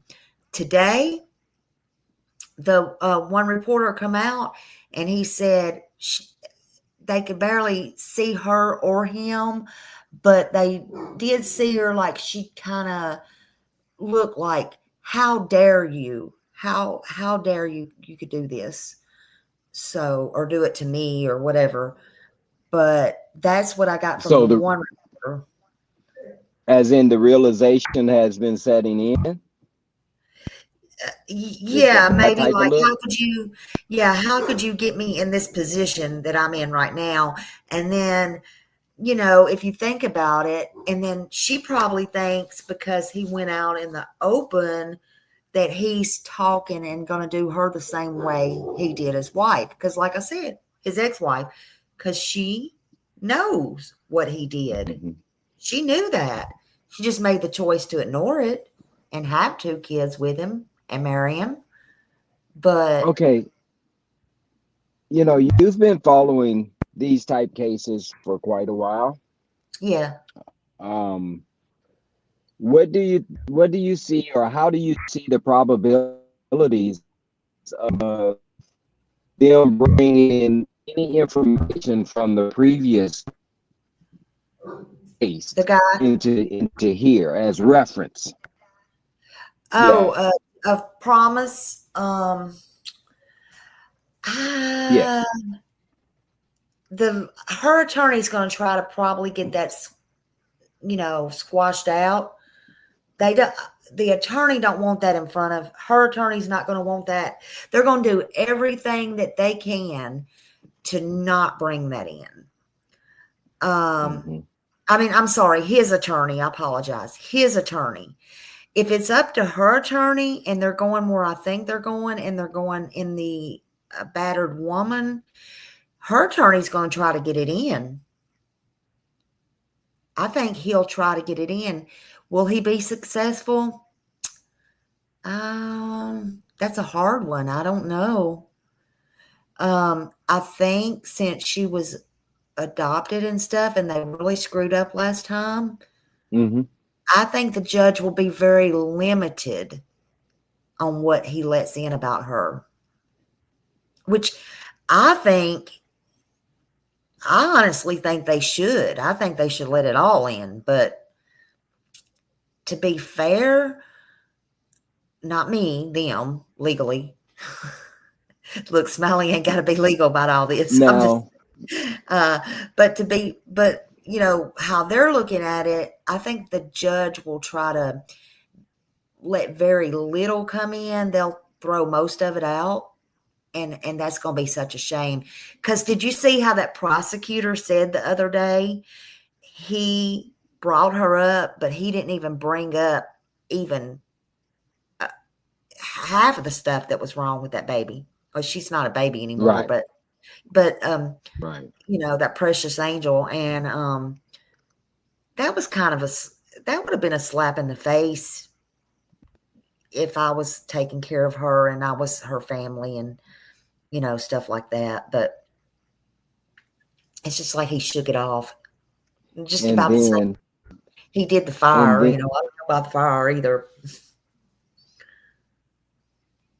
Okay, and then to close the door on the bail or being able to get out of bail. It's my understanding that the home or the property in which they lived was her parents or her step. How do you say that? Lady Q, was that? I thought that was it his dad? That's his stepfather. Okay, so it was his stepfather. Yeah. Okay. So then the question would be, even if she got out of, even if she were to get out on bail, would she be there? Would she go, I mean, technically that would be her residence. Yeah, if she's smart, she wouldn't. She wouldn't go back to that place. But I don't know, man. It depends on what kind of cards her family's playing, like her mom and stuff. See, I was talking to one of my friends about this the other day, and my friend seems to think that, like, as far as her mom and her sister, and this was earlier on, that when there was a little tiny talk, rumors, whatever, about somebody else could be arrested, and then the cops were saying, no, we got exactly who we got and all that. Well, my friend seems to think that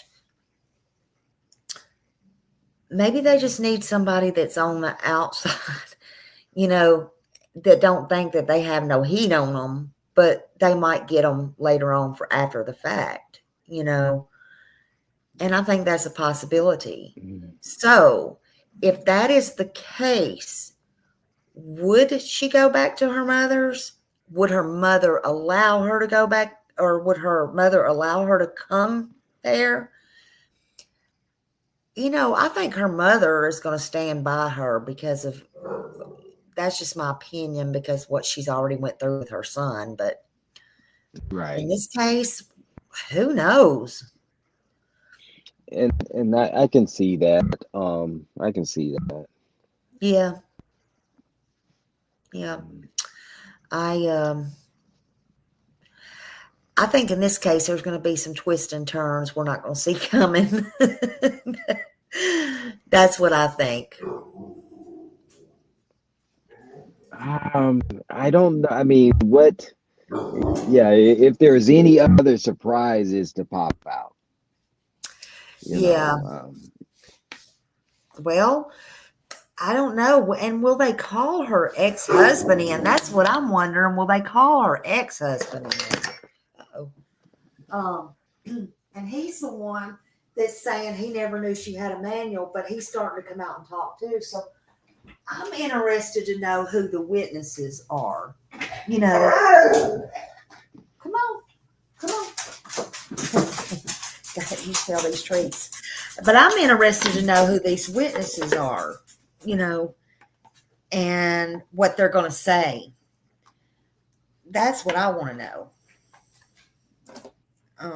or if it'll be end up being witness A without a name. Oh yeah, and you know what? But if it's that teenager or something like that, they're definitely not going to put their name in there. I don't think. Right. And Right. I was told. See, I'm anxious to see. I'm anxious to actually see that day come to see how good my sources were. but I actually think that person is scared. And in that case, they can also give them a deposition that's recording, or bring them in private, just like they do the little bitty kid, to the younger kids and stuff like that. Right. So, yeah, I don't know. It's going to be interesting. Definitely. That's for sure. Yeah, this is definitely an eye opener for a lot of people, and not only that, to even be vigilant about what's going on in your neighborhood, two doors down, five doors down, kind of Yeah, not necessarily looking at everybody side, but looking yeah, see that everything's okay. exactly. And you really So, got to pay attention, because, and even that's like me tonight. I know I made a long story out of it, but that's even like me tonight. I'm telling you, I'm gonna be peeping a little bit more across the road, because I mean, it's just weird stuff, man. And you don't know if you'd ever be like that, or really know, unless you're right up on somebody. And that's why, if you see something, say something. Don't feel bad. Don't sweep it under the rug. Even the cops have said before, they rather be safe than sorry. If it's nothing, it's nothing, you know. right, But you don't ever right. know. You never know. I mean, So just the other thing was, I heard someone saying that he had just um, completed some parenting classes or child abuse classes or something of that nature, just I recently, before, like a month before this happened. yeah, I had heard that too, but I don't know if that's true or not. I heard somebody say that they gave him in fact, I think it's in the video I'm going to play. That may be Oh, with okay. yeah, that may be, I think that's where I heard it, because the guy that did the interview with them said something about they gave him some classes, or Hmm. uh maybe classes, or some kind of program or something to that nature. So I think you're right. I think that is where I heard it. And this man that does that, he sounds like a pretty, I mean, I watched him. I watched everything he talked about and everything. He sounded pretty, and his body language was pretty, reliable, if you ask me, but what do I know? you know, but I think it's possible. Yeah.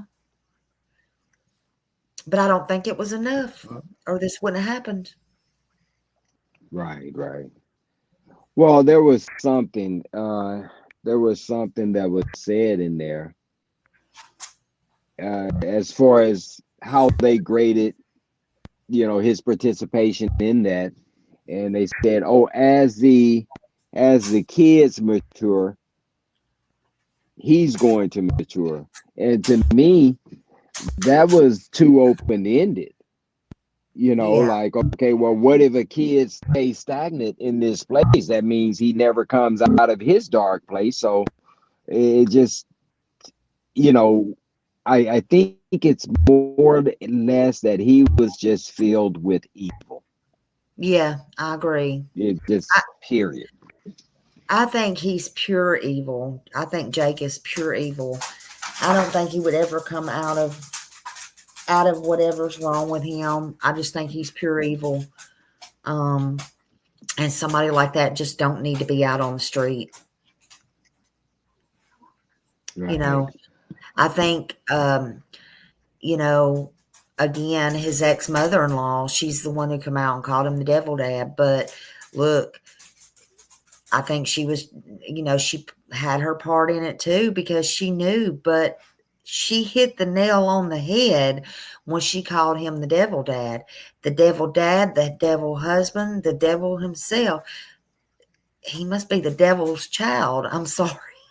He is all those things to do that, to promise, and, um, then a man, then even have any part. I don't know if he did it or she did it, but they both did it and Right. they both know. And, that's the fact right there. Because if they didn't, they wouldn't be sitting behind bars right now. No judge is just going to give them no warrants to go out there and arrest. And I can't wait to see them arrest warrants, but I don't know when we're going to get those, if we get them. That, that's the thing. I think I think you mentioned earlier the name of the judge that actually um, was the case that gave him the probation. Um, maybe having institute some kind of changes in that as well. It almost seems like they need to have some type of oversight when it Yeah. comes to matters like, with the kids. Is this a violence thing Oh, I agree. Yeah. to know that particular judge's background? Yeah. I think that judge either Because just recently left or quit or retired or whatever he did. But, I think he ought to be really held a lot responsible for that too, because he was, but what are you gonna do? What are they gonna do? Nothing. He'll just have to live with that on his conscience. right. Oh, Millie said, my mom said, Smiley, I really enjoy listening to you and Don talk. Thank you. I appreciate that. Okay, well, just having a conversation, just kicking it on the block, right? Yep, yep, just talking it out.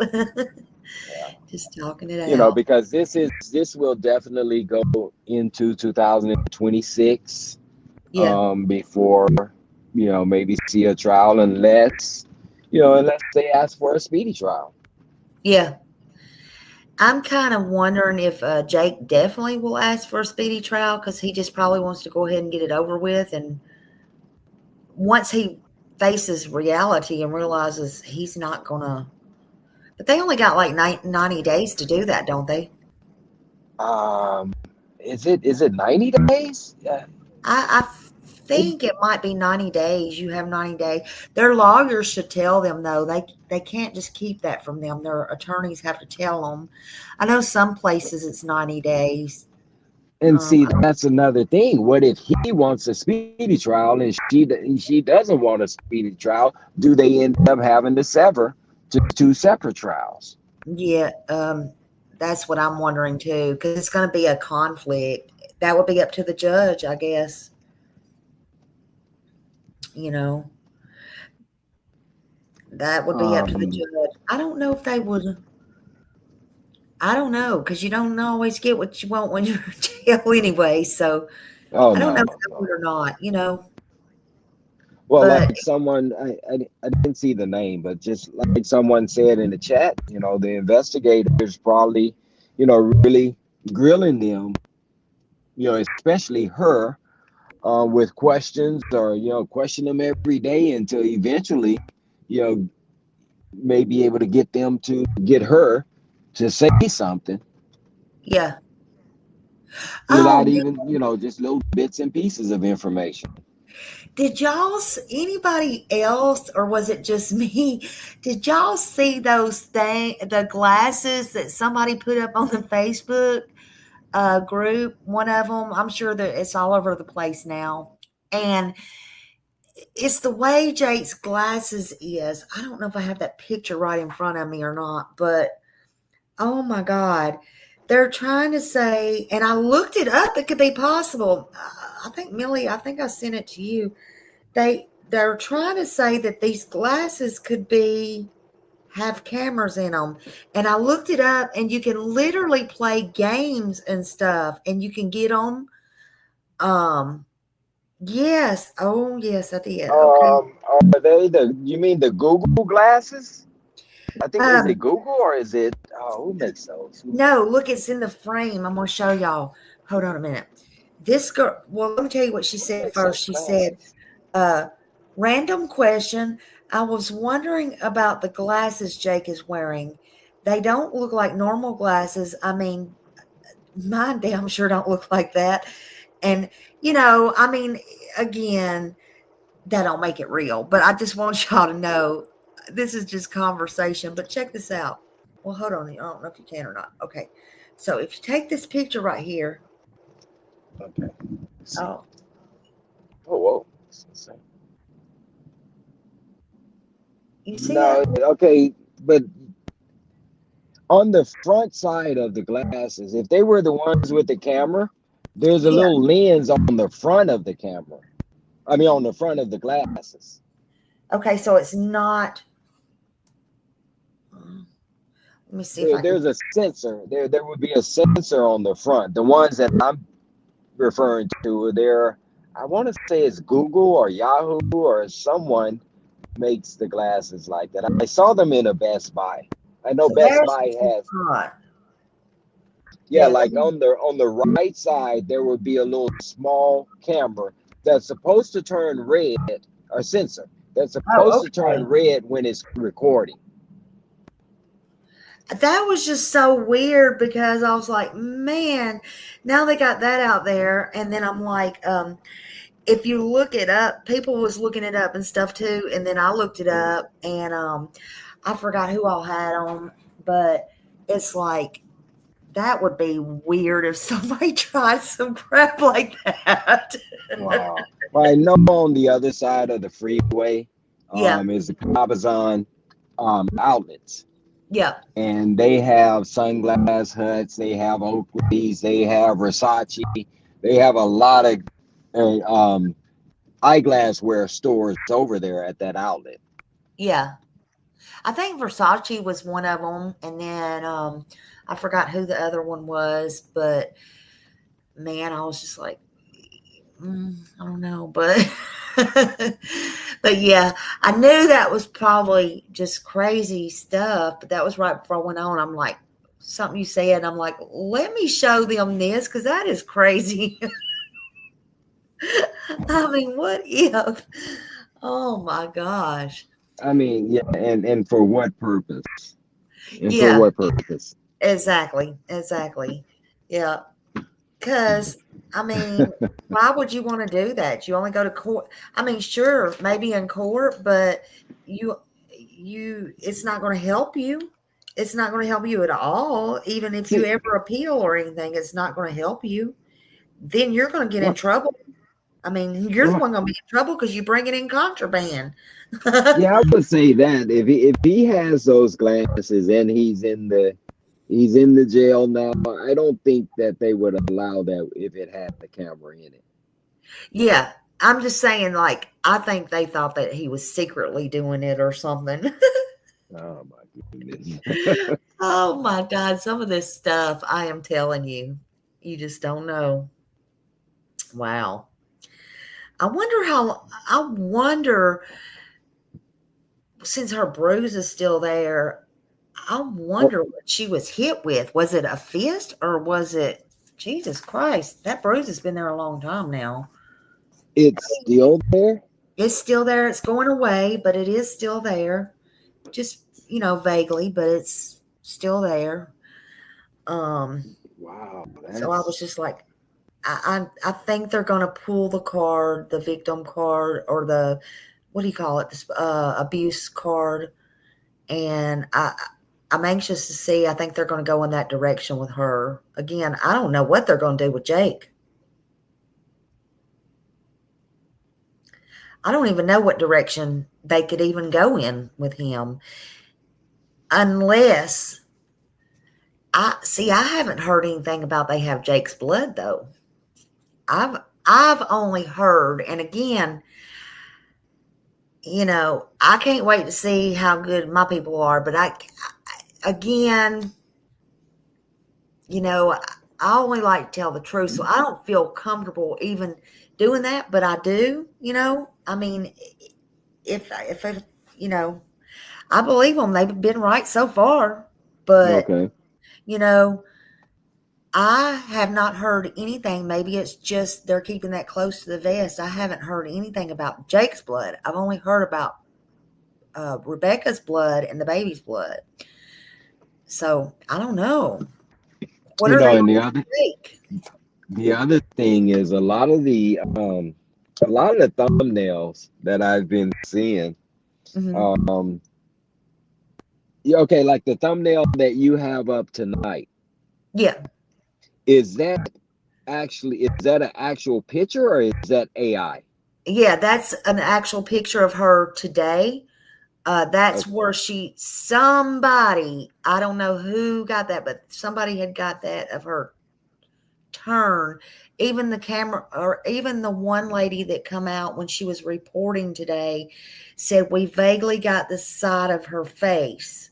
Okay. And that's before these pictures come out. And I had just got these pictures. I found them online, but I had just got it right before I come on here. Um, and actually, this is the one of her, and then there's another one, but it's just not showing up on here of Jake. So I don't know. I just, Well, one of the things I was gonna say was more so pertaining to him, as mhm. far as, if that's not an AI picture, as far as, they were questioning about the sweatshirt in the summer. And yes, I do wear long sleeve shirts here in California in 90-degree weather. Yeah, I mean, that's kind of a thing here, but I'd never, not a hoodie. I don't know about that. That's kind of weird, you yeah, know. that was But I just, was looking at that picture earlier just to see if he did have, tattoos on his arm. I think he does, but I don't know that they're visible. Definitely on the right arm. Definitely on the right arm. Let me look again. Let me see if I see. And maybe Yes, he one or does. two on the left arm. Maybe, yeah, I maybe can't one or two on the left arm, but definitely the right arm. I cannot make out what it is. I'll have to look at that a little bit closer. Uh-oh. You can see that. See, it's right above his, but I can't make out what it is. That's, And then there was a couple uh-oh, of what people happened? the other day when he was getting arrested.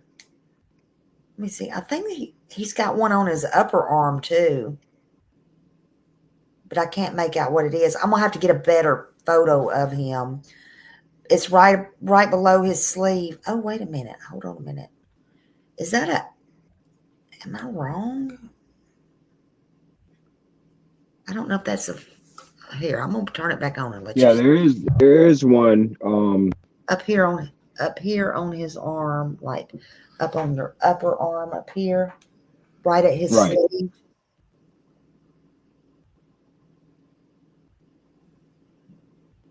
I don't know if I You can make. know, but I think at that time people were more inquisitive about whether or not there were some scratches or anything like that, Yeah, more so than the tattoos. But I think they were talking about like his knuckles look bruised. But I don't know. They still kind of look a little bit like that in this picture. So I don't know if that's the shadow or if what that's, is that? Yeah, I see. yeah, What is it? because his hands look bruised. But actually, they both do. Well, you know, all that slipping and falling in Walmart and Yeah. Yeah. Your hip, it's my hip, bone, my back, leg my bone, neck. backbone. Yeah.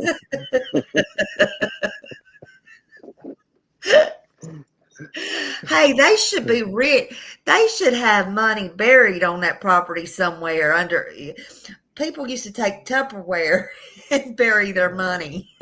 I never was blessed to know nobody like that, but maybe they got some buried under that house. I don't know. Lord have mercy. You know what Yeah, they always say when you do the crime, make sure you have your bond. yeah. and But you could you tell. know, that's the thing though, is just the things that they were doing leading up or in all of this, you know, selling the coins, you know, giving away new clothes, you know, all of this stuff. It's almost like, okay, were you trying to put aside a war chest, or was that just money to live on? Yeah, yeah. I don't know. It's very You know, strange strange, because or were they trying to leave the country maybe? man. Let's see. I mean, Yeah, that's who knows? Lady Q said, "Hola." huh? Lady Q said, "Hola." Yeah. So we don't I mean, I don't know, but yeah, that is very strange.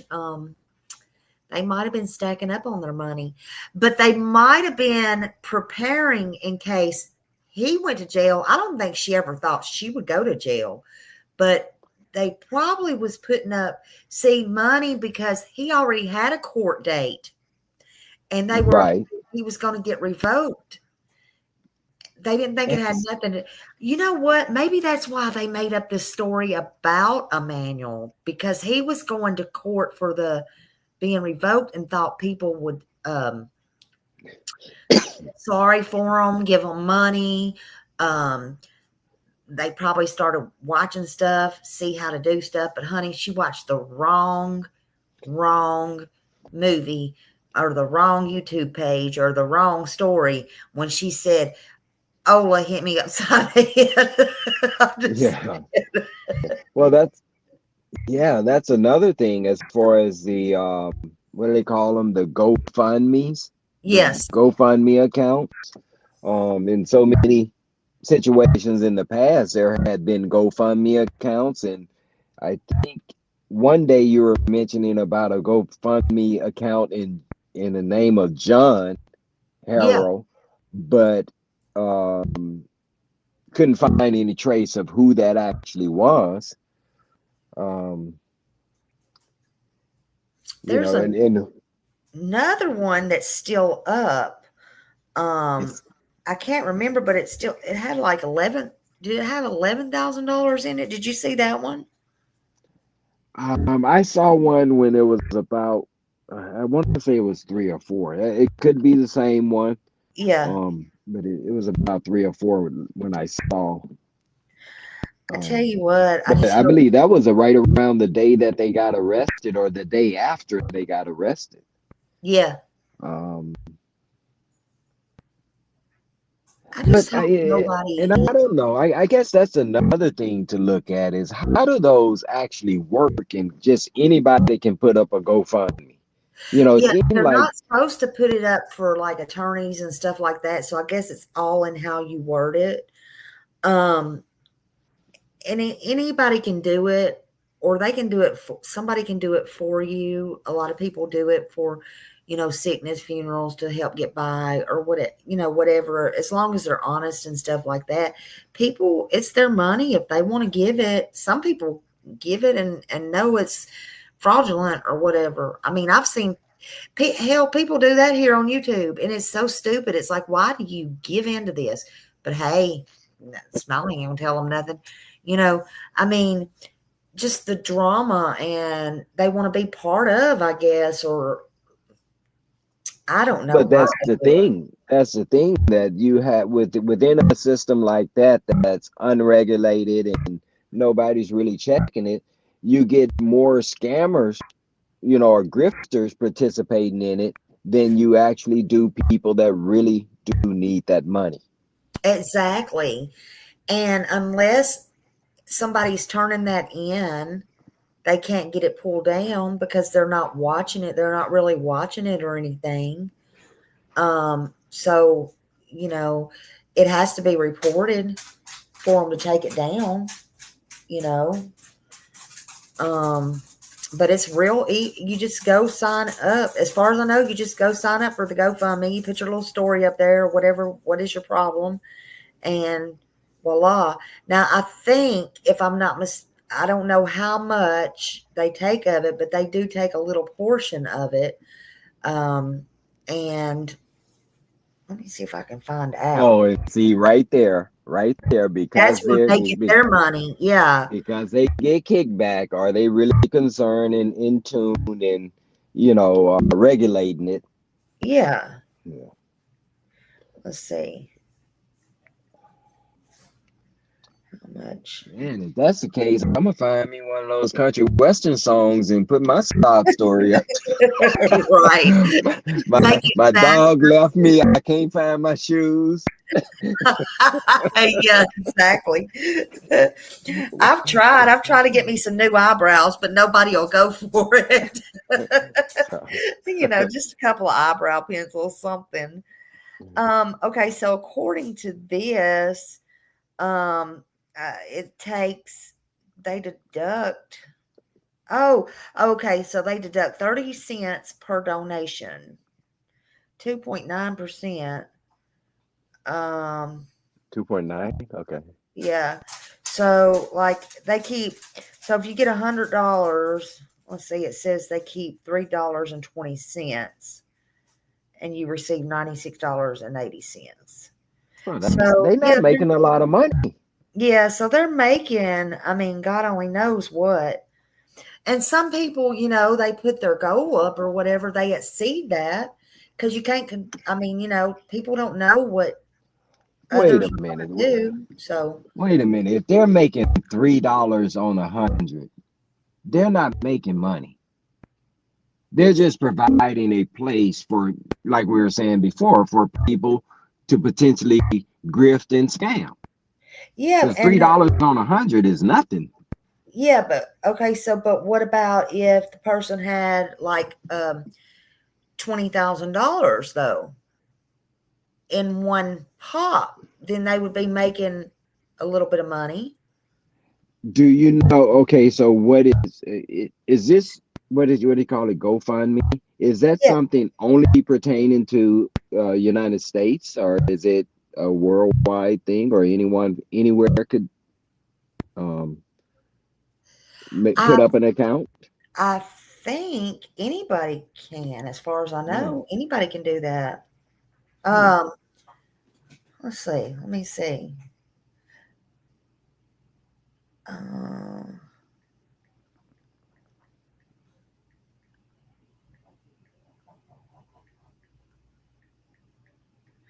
that's where the scam will probably come in at. No, no, GoFundMe is only limited to the United States. Oh, okay. Yeah, Okay. so it is only limited to the United States. Hmm. You need a local bank account. Um, let's see. Ah, so Yeah, therefore, So therefore, there is some traceability, some levels of traceability. Yeah, so you need some kind of to withdraw. You need some kind of bank account with your ID or whatever to withdraw it. And again, every time somebody puts, like if somebody gave you $100 right now, they would take $3.20 out of it. But that's nothing. But if you think about it, um, okay, so I'm going to feel bad because I'm trying to give somebody $100, and then I see they're going to take out a fee of $3.20, and they're only going to get $96. So I'm just going to add $103.20. You see what I'm Okay, saying? right. Well, that's the same thing. I think with you being monetized, your what do you call it? The super chats versus a cash 30%. app. You Yeah, know, they take. they're Yeah, getting that. See, you see the difference. They're getting 30% versus yeah, the 3%. yep. They take Uh, 30%. Yep. Yeah, that they're making because they're just providing the platform and everything. okay. But then they want to have all these rules and stuff. And I mean, I can understand that to an extent. But they get very tough on the rules. Sometimes you notice Smiley don't follow all the rules. I try. No, But you know what? It funny thing as far as following the rules, because I rode my motorcycle to the courthouse today, uh-huh. and the deputy saw me with my helmet, Uh-huh. and he kept coming by. Someone was on a red motorcycle, and they parked it over by the coroner's building parking lot. But they Right. parked it in the way that none of the trucks or vans, whatever they're transporting in, they could get in and out of there. Yeah. And this man, he came to me 3 times. Is that your motorcycle? I'm like, no, dude, that's not my motorcycle. And then he came back again. He's like, well, because I had a helmet, he just knew it was well, what's your last name? I Yeah. told him my last name. It was actually someone in the courtroom. Oh wow. So when the guy came out, he called the guy's last name, and I was already telling the guy, "Hey, man, is that your motorcycle?" He was walking, so they put a ticket on it, but they didn't tow it, but they were gonna tow it. So Yeah. he actually came out and probably read in the riot act on parking in that area. I don't know why. I mean, it was one of those things that Yeah. why would you park in there? Exactly. Exactly. Wow. Yeah. It's like, as far as following the rules, nah, Rules were nah. made to be broken. Oh my goodness. Like I saw, there was a guy out there. I don't know. You probably may have seen him on somebody's video, but he was riding one of those unicycle or gyro wheels or something. Uh-huh. You ever see that I hadn't type seen thing? that one. Uh-uh. Oh yeah, he was riding all around the courtyard of the courthouse Oh on that wow. thing, 5, 10, 15 miles an hour. I was like, whoa, dude, just don't crash and knock down all the cameras.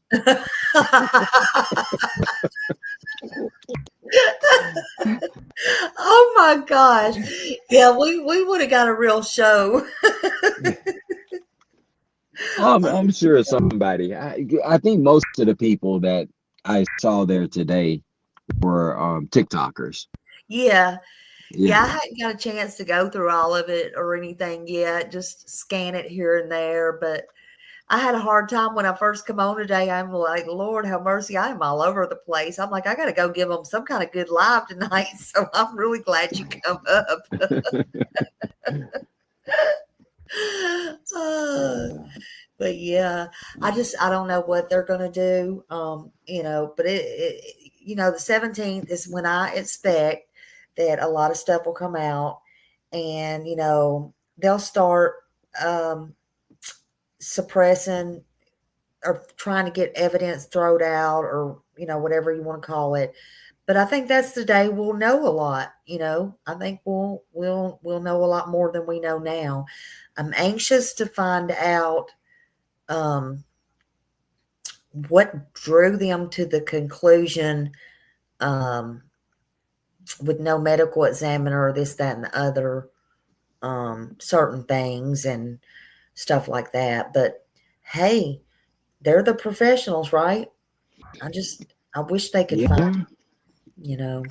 Well, I mean, and the thing is, it could only be either there's someone that saw some changes over time, there's Yes, someone that saw some things happening, or the actual, you know, chronological pictures yes, looking and seeing. Because I sort of, there was this one picture where I think you put that picture up one day, but on the right side of his body, it appears to be a handprint.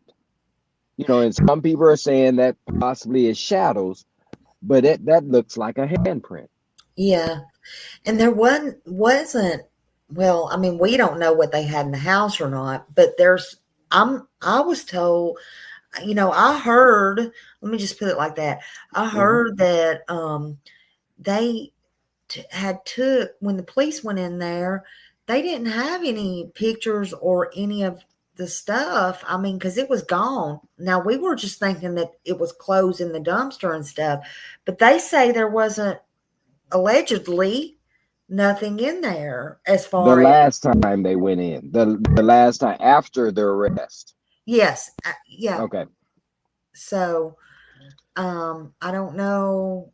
I don't know if people went in and stole it. I don't know if others got rid of it. I don't know if the parents did. I don't know, but see, that's why I think they shouldn't have been letting people go in and out there. And I don't care if it was the family, just like when the cops went there the other day and allowed, I think it was the sister now, but we were thinking it was the mother or one of the mothers. But whoever it was, I just don't think it's a good idea to be letting people go in and out there right now. But hey, they, Well, the thing is, were they finished? Well, if they weren't finished collecting evidence, they're definitely done collecting evidence once someone went into that home. yeah, But it's almost like they were already making that statement, that they had collected the evidence. Because I remember we were standing right there at the tape, Dolly and I, and we were standing right there at the tape where they were discussing with the detectives whether or not they wanted them to continue to secure the property. yeah. And they told them, no, you can take the tape down, and we're done here. They came and collected whatever it was that they collected. Was you there the day that that drunk guy went in the house? Was you there with Dolly then? Like, I know that um was the day I was looking. I my vision, my eyes, I saw something, but I didn't see something, but I saw something. Yeah. Okay. I gotcha. I wondered, hypothetically, I just wondered if he, you know what I'm thinking? I'm wondering if anybody went in somebody's house. They would have to be stupid for one thing, drunk or not drunk. But I'm just thinking hypothetically, if somebody went in and they were there, God, let's take No, a big no, chance. that particular day, that particular day, no one went in the house because Jake and well, they were still there. Yeah, Jake, because that was the day that he actually called the police 3 times that day. yeah, I remember that. No, but there was another day that, did you not see that there was a drunk guy and he went up Hmm. there at first and knocked on the door, and then he went back up there again and he come back out with some kind of binder or something. Now, is that the Um, same day? was it a CD case? I don't know. It could have been. I don't know. I'm just saying. I I think I think somebody I else don't has it know. all on camera. I don't know. I don't know what it was. I thought it was a binder, somebody said.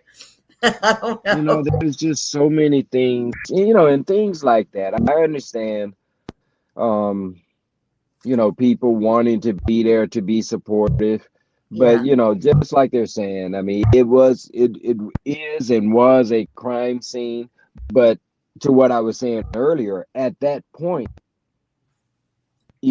we actually heard the detectives telling the sheriffs that they were done with the scene, so it seemed they had no intentions on going back there, but that doesn't give anyone the right to go there and take anything or move anything or um but that day there was no one at home Yeah. at all. Because what if Yeah. something dawns on them later and they think, oh, yeah, well, this needs to go with that, but I did see this laying there, so I need to go get a warrant to go get that. Well, Well, it's contaminated now, you know. and not only that, okay, there was a point when I think they said early on that they had no footage Yeah. of the cameras that were around the house. But Yeah. I wonder after that, did they reset the cameras so that it would be recording during that period of time? I think they did. And did you also see the girl ring the the doorbell thing at the side of the house? I saw quite a few people walk back Yeah. that way, throwing the bird to the ring camera and all that. Hmm. Um, I I think the ring cameras was working. okay. So I don't know if they reset them or what had happened, but I um I think that I think they tried to get rid of the video before, but they didn't erase because they can get that, and they got all the way back. I heard until August, only August, September.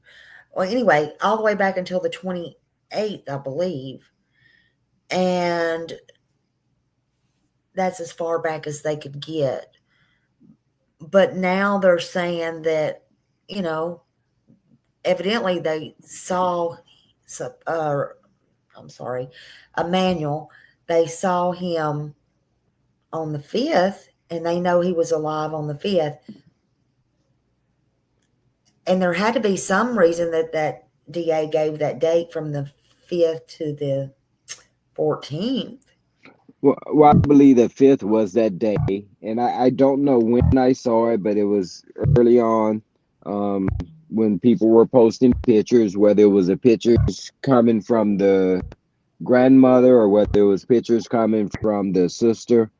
Um, the picture I remember she had on a pink shirt, and she was walking past something that looked like a desk, Yeah. but it was inside of a store. So if they got that, then they know for a fact. And it was probably, and I don't know. Again, I hadn't seen the video. It could have been the sister because um, it could have been either one of them. But the only reason I say the sister is because the sister did live down the street. She used to. And again, other neighbors said, we never saw Rebecca and we never saw Jake with baby Emmanuel. However, we saw that girl living right there in that house right there, and pointed. And Ahmad said that's where Sylvia lived. You know, the sister, she had moved there, but she had just recently moved out. So Just moved. So that was that the vacant house that burned down? um, see, I don't think Mm. that, no, that's not the one that burnt down. So it was further down. Okay. Yeah, it was further down. Um, but see, the sister had to be keeping him, you know, so, most of the time too. So she had to know herself, hey, where's he at? My mama don't have him. You know, where's he at? I mean, after 2 or 3 days, he's 7 months old. Where would your baby be at? That just don't make sense. Okay, that was a different house. Um, yeah, and that's probably what it was that people were, had seen the baby, and now people are asking questions, where is the baby? Yeah, So they most definitely had to come up with something or just disappear altogether. yeah, And it seems like disappearing wasn't the option. yeah, yeah. I agree. I agree. They had to do something. I mean, but this, man, it's just unreal. I don't know. I don't know. Well, how are the people now? Like, are they just kind of like, is everything calming down, or I mean, what are people just coming out more to talk, or? I haven't been at, since the sheriff's and DA's little statement, or ego boost, or whatever that was. I Yeah, haven't been out there to where they live at. I mean, for me, it's really no need to go there, other than you know um to place flowers or to place balloons or something like that. But I told you how I ended up out there in the first place, didn't I? no, Well, I was actually across the freeway at the outlet. uh huh, I went out to the outlet and I did some shopping, and I was sitting in the Panda Express eating, just eating. And there were some firemen in there as well, and they were showing the kids outside. Some of the firemen were outside showing the kids around the fire engine. And all of a sudden, the firemen just got up and ran out. I was like, oh, they must have got a call. So then when I finished eating, I got on my motorcycle and I went to ride out, and I saw this big plume of black smoke, like heavy, heavy smoke. uh huh, And I was like, wait, whoa. And it smelled really bad. And, me being me, I'm like, well, let me go over here and see this. yeah, So when I rode around to the other side of the freeway, of course, that street had already been closed out because it's a dead end street. So they had already closed that off. So I was on Main Street, but able to see from that open field, back in that area. And, I stayed there for a while. Once I started seeing the white and gray smoke, I got on my bike and went back home. yeah, yeah, Okay. When I got back home, I turned on social media, and that's when I heard there was a fire across the street from their house. I know you did tell me that night. I had just got off of a live, and then you had messaged on the community post or whatever, and you said if you had told me, I could have just went there and filmed it. I was already there, and I'm like, I darn it, are you still alive? I had no idea. When I think, because I already know that side of the freeway, that's a no go. That's a no Yeah, go. yeah, The other side of the freeway has a bowling alley, the casino, the outlets, the gas stations. Okay, yeah, we're over on the other side of the freeway, the reservation on the other side. And I was yeah, like, man, that actually shocked. Oh, so they live right there? Because when I heard Cabazon, I actually thought the other side of the freeway over near the reservation or whatever. yeah. Wow. Well, I'm just glad. I appreciate everything you've done. I'm just glad you were there to be able to get it and show us like everything because it's hard if you're not there. I mean, you don't know. Yeah, I think one of the things that I did pick up on in this whole situation, and irregardless of what city it is, I think that if someone that's on social media Yeah. does have a channel to Uh-huh. try and cover it, because what I noticed, I did notice some animosity from some of the legacy media, Yeah. legacy news stations. It Yeah. was pretty prevalent from some of them. Yeah. Um, and then there was others that was just, great. I don't know whether they feel like, okay, you're infringing on our business, or we went to school for this, you didn't. Whatever it was, I did pick up on that while I was out there. Yeah. Um, And that's sad, it really is, because I was just saying right before all hell broke loose, I was like, one thing, everybody hadn't been arguing, no matter who they are. Everybody's just for a manual. They're not really on no side. And everybody kind of come together. And then it was like, boom. Never say, never say never. right, right. And this, to see that, I mean, I must have seen at least 20 different content creators out there from the area.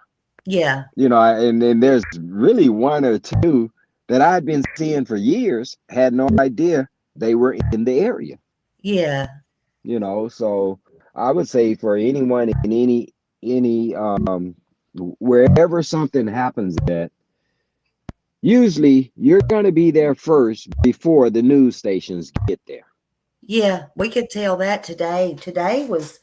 I was very shocked today. Like, I was like, where's everybody? I was struggling, and I had to go to TikTok and find somebody. And then the one that I found that was actually live at the time, I mean, they, we stayed with her for a little while. I'll just say that. And then Mhm. that we were waiting on the conference that never happened. And then finally, I found somebody over here on YouTube. Me and my mods was searching and searching. I just felt like my whole life Oh, today was all screwed up. But my mod, like she said, she's like, here, social media is getting it out for the mainstream media, and it's really not a competition. But I was surprised. I really was. You know. right. And the thing is, with social media, it's more personable. It's not that, how do you say, that sterile environmental newscast. Okay, we're going to give you this 30 seconds. They're only there for the time being, and they're gone. Yeah. And so um, today, majority of the people were in the courtroom. There was one camera in the courtroom, and I'm gonna check on that to see if banning actually allows cameras in the courtroom there. Yeah, that's what I was gonna say. I wonder if will allow cameras in there and film the trial and everything, because that, I think it's going to be important for people to see. And I know some judges don't like the cameras and all that, but you know, as long as people can, and I think they can abide by stuff. I don't think they'll have a problem with it. They shouldn't. This is such a high profile case. Mhm. Um, but I'm surprised, like, the ones that they're letting in now, I mean, they're not really advertising it until it's all over with. It's not really right there. Right. So I just hope. Okay, Smiley. It was really enjoyable talking to you and your Well, chat you too. today. Well, thank I you. got about 15 minutes before I uh, get in here. All right. Well, thank you so much. Thank you for coming up. I really enjoyed that. Okay, and I'll find that information out for you and see if Okay. there's cameras can be allowed. If what do they call it? A something 22, Rule 22. Yeah. Um, because at this particular one they didn't allow it, but if you ask the deputy, he would let you bring a camera in. But then they say there's no recording not even in the halls. Yeah. Oh, I thought So I heard one guy. I know you got to go, but I thought I heard one guy say something about recording, but they wouldn't have the volume and stuff on. So doing it on his phone. So I don't know if he was supposed to be doing that or not. But anyway, I did hear that. I don't know. okay. Yeah, well, last thing you want to do is get, twisted up against the wall for something. of that, No. and then now you're out of that. Not only that one, but any future Yeah, you don't court want to do the cases that wrong may thing. happen. Right. Yeah. Yeah. So, so we'll look into that though. All right. Well, thank So you so peace to much. you, peace to your chat, and I hope everyone have a good evening. Oh, you too. Well, thank you so much, Don. Sure thing. All right. Take Bye-bye. care. All right. Mhm. Bye. Well, that was nice. That was real nice. I appreciate him. I appreciate him a lot because, he come over and showed us everything, like where Rebecca was parked and where everything happened. And I really appreciate him. I really do. I do want to show y'all. I do want to show y'all this video if you don't mind, because this one man is the one that interviewed both. He said both Jake and Rebecca. So let me pull that up, and if y'all don't mind hanging with me for a few more minutes, I'm gonna put this up and we'll get it. So here we go.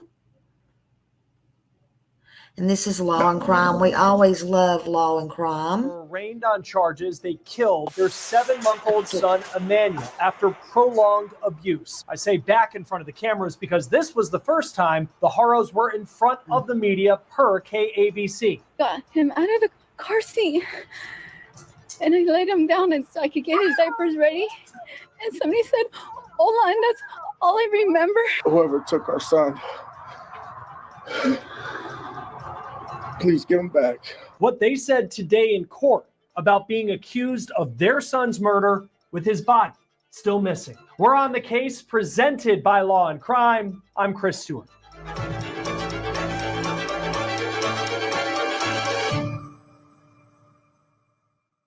Prosecutors have said publicly they have a good idea of where Emmanuel Haro's body is, but at this point, we don't know where that location is, and his parents seem to be denying that they killed their son.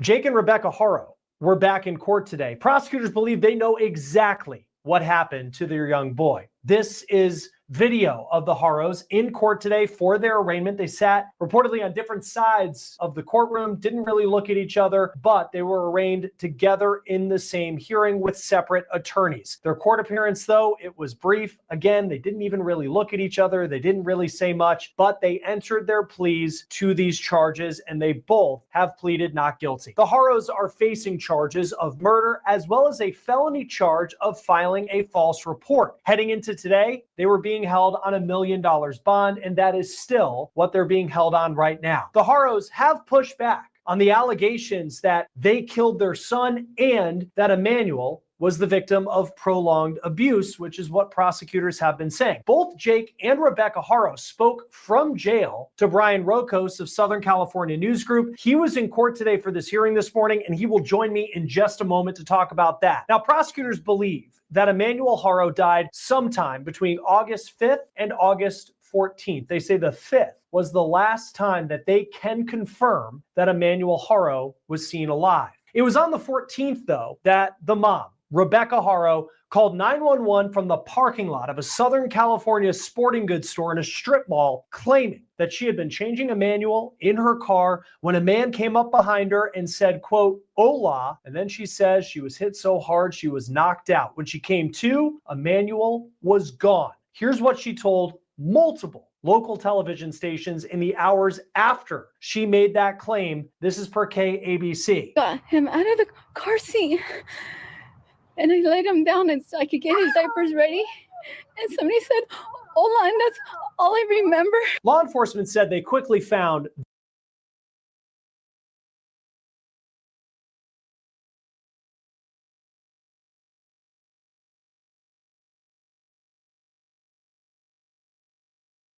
All right. She says she had to put him down and get his diapers ready.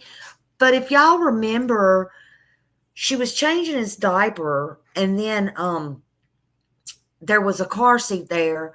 And then if you turn around, there was the next story was we heard there was 2 car seats in the car. So how did she change him? I mean, I really think all that's irrelevant now. I'm just saying. Yeah, both of them are delusional. And you see how they were both fake crying. Now, there's another video, it's a couple of days old. I haven't got it out yet. I eventually will. Thank you. If you would, here, take her in there. I eventually will. Close your door, not mine. She keeps trying to come in here. Sorry, that was my son and his dog. I eventually will, but the lady, the manager over at the other store that was right by Big Five, has come out to speak too. And she said something very creepy was about Jake. And she said Jake was, coming in there, will you help us find the baby and all that? It's like nails on a chalkboard. It's crazy. And then there's film. Now, I think I did show that because I was going a little bit crazy the other night. But she had her 2-year-old and was walking her hand in hand, looking in the bushes like, are you serious right now? It's not a game of hide and seek. All that fake stuff just makes me sick. It really does. I don't know. That story that Rebecca was telling to be inconsistent. Local news reporter even said he didn't see tears in her eyes when she gave that emotional plea on camera. When law enforcement challenged Rebecca a couple of days later about inconsistencies in her story, they say she stopped cooperating. Her husband, Jake Haro, also told a story that law enforcement say was a lie. Whoever took our son, please give him back. After roughly a week of investigating, law enforcement arrested the Haros at their home on August 22nd. Both were in their pajamas and boxers as they were brought to the police cruisers and put into custody. A couple days after the arrest, we saw Jake Haro out with investigators in a field on the side of a highway about 22 minutes from his home. Now, we don't know why Jake was out there with investigators. When asked about that and if he knew where Emmanuel's remains were, this is what the Riverside County, California District Attorney said. Yes, we have a pretty strong indication of where the remains of baby Emmanuel are. That investigation is ongoing at this time. The next time the Haros case is expected in court will be on September 16th. Before I get back to this episode of On the Case, which is one of the most watched shows on all of YouTube, I need to talk about our partner and sponsor, Morgan & Morgan. That is America's largest injury law firm. They have more than 1,000 attorneys and a history of winning, and they win a lot. They've recovered more than $25 billion from more than 500,000 clients. In just the past few months, a client in Florida received $12 million after the insurance company offered just $350,000. In Pennsylvania, a client was awarded $26 million. That is 40 Morgan times Morgan the insurer's $650,000 offer. And another client in Pennsylvania received $29 million after being offered only $500,000. Now, even if you don't think your case is worth millions of dollars, why not fight for what you deserve? Morgan & Morgan makes it so easy to start a claim. You can do it with just 8 clicks on your phone. So if you've been hurt and you need to start a claim, go to www.forthepeople.com/OTC. You can also scan this QR code on your screen or click the link below. Joining us now, once again, is Brian Rokos of Southern California News Group. You can read his work, including today's story on this case, at pressenterprise.com. Thanks for your time again, Brian. It's been great to talk to you in what has been a very, very sad case. As far as the arraignment today for Jake and Rebecca Haro, what stood out to you about what happened in the courtroom? Well, it was just a pretty typical arraignment. These hearings last just a very few minutes. The attorneys for the Haros, they have their own sets of attorneys, entered not guilty pleas on their behalfs, and then they scheduled another hearing for September 16, and that's going to be kind of like a housekeeping hearing. Kind of what's notable about the attorneys themselves is your viewers might remember the case of David and Louise Turpin in Paris, California. They had 13 children, and they went to prison for abuse and neglect and torture and perjury. And David's attorney in that case from the public defender's office, she's one of the attorneys for Jake. And the court-appointed attorney for Louise Turpin, he's been appointed the attorney for RebeccaHaro. So these are very, very experienced attorneys with very serious cases. They all have at least 20 years of experience, as does the prosecutor, who is a very high-ranking prosecutor in the Riverside County District Attorney's Office, and that's Assistant District Attorney Brandon Smith. I know that they were both, so they were arrested at the same time. They're being held at separate facilities. They were at the same hearing at the same time, but they have different attorneys. How do you see the cases playing out if this was to go to trial? That guy on the case reminds me of Chris. Well, based on what Jake had told me in the jailhouse interview I did with him, he said that Rebecca is innocent, but he wouldn't talk about his own culpability, whether he had any, whether, I gave him an opportunity to say that, it was an accident, something like that, and he wouldn't go there. So my guess is that Jake would not turn against his wife. Whether Rebecca would turn against her husband, I don't know. Sometimes in these cases with multiple defendants, the attorneys work in concert with each other, but it could also go the other way. Right now, it's just so early in the case. It's difficult to know how that's going to play out. As we go along, there might be motions. There might be things that the attorneys say in court that might give us some insight into how they're going to play this. I remember when we talked about your interview with Jake that he talked about, I think there was like some moment where he was trying to say something to Rebecca at some point. He's really stood by her, said that he loved her. When you looked at the body language today, because from some of the video that I've seen thus far, they both seem pretty stoic in court during this hearing today. What stood out to you about just how they interacted? Well, they were sitting on opposite sides of the courtroom. I'm sure that the authorities wanted to prevent them from communicating. That might be why they're in separate jails. And both, by the way, are in protective custody. And pretty typical in court hearings, the defendants just sit there. They don't react. They certainly cannot signal each other because that's a misdemeanor.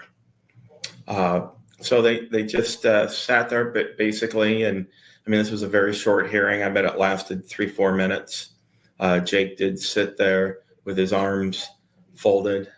The only time he spoke is he answered yes to one of the judge's questions, and Rebecca didn't say anything at all. Didn't see them really looking at each other. It would have been difficult to begin with because the attorneys were positioned in such a way that the defendants were blocked pretty much from the media's view. We could see Jake a little bit better, but nothing stood out as far as body language, facial expressions, anything like that. When you interviewed Jake in jail, and we've seen him in that news clip after Emmanuel, and they claim that he had been kidnapped, and Jake was emotional, kind of looks in the camera and he's like, please someone bring my son home, something along those lines. And then we see him in court, he's very stoic.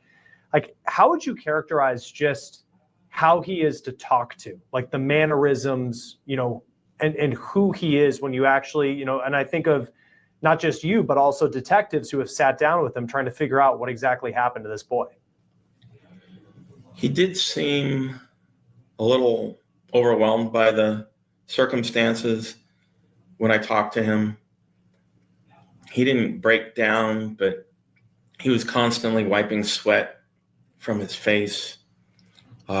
He said he wanted to tell his side, but his lawyer advised him not to. But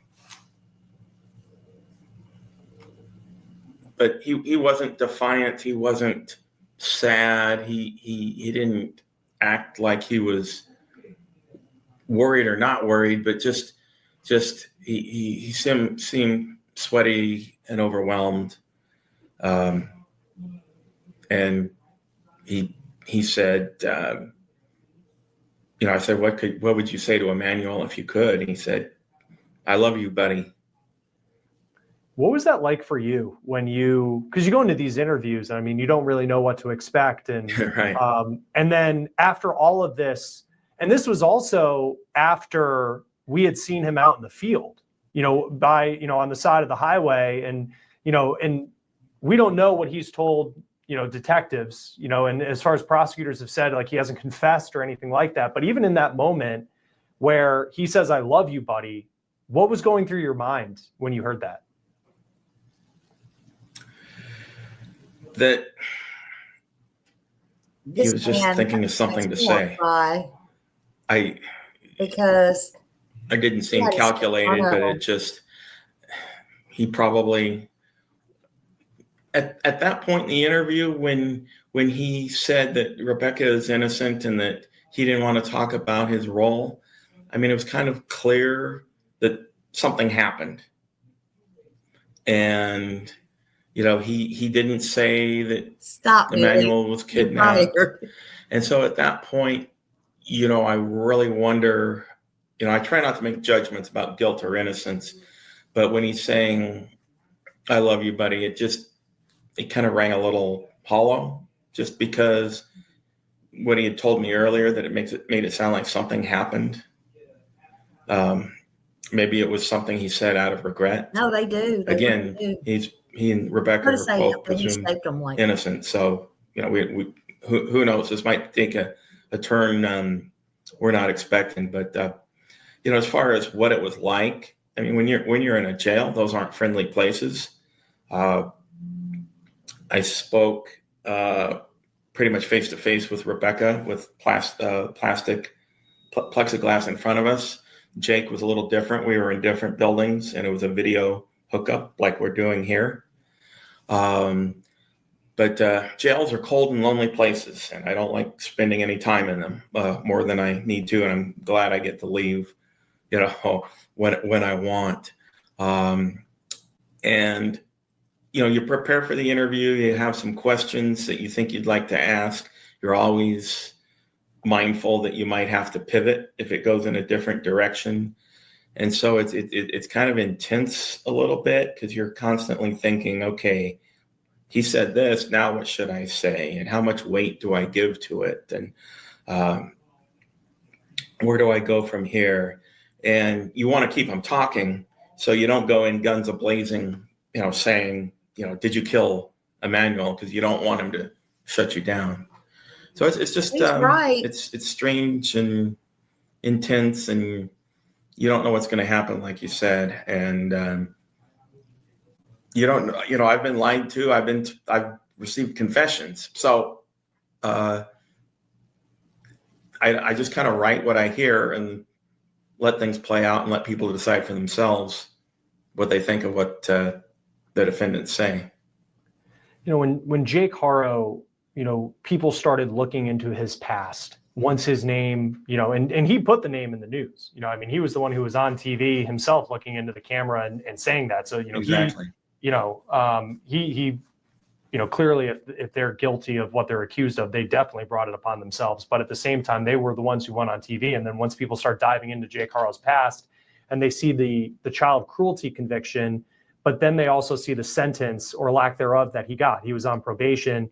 And Michael Hestron, the Riverside DA, his office prosecuting this case, like, he did not hold back, feeling like it was.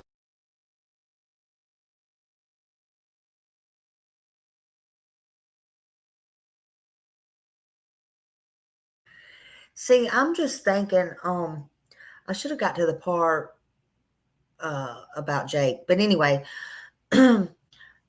looking at Jake, let me see if I can get to that. Hold on.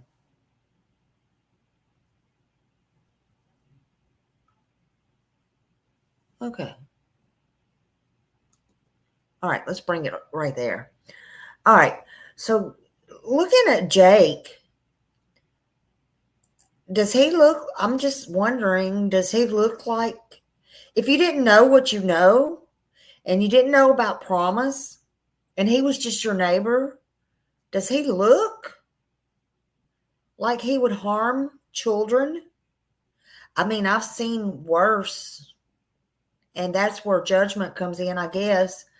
But does he look, or am I wrong? I don't think he looks like he would.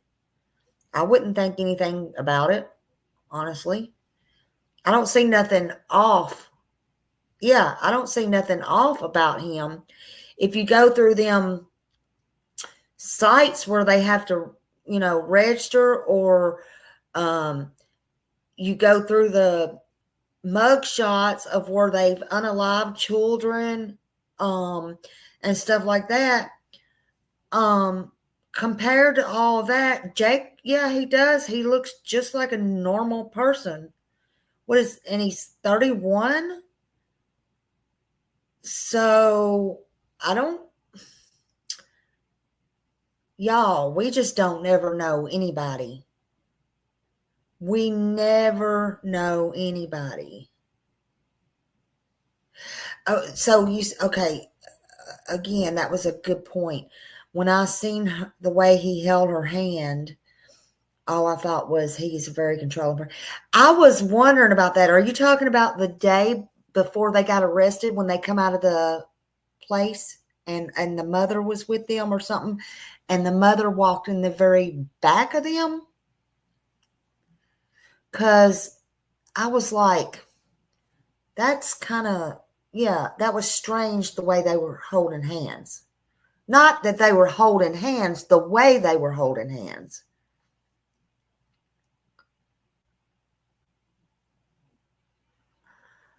But I can see where you think that, and this going on, and all this had already happened, and they were under a bunch of scrutiny and stuff like that.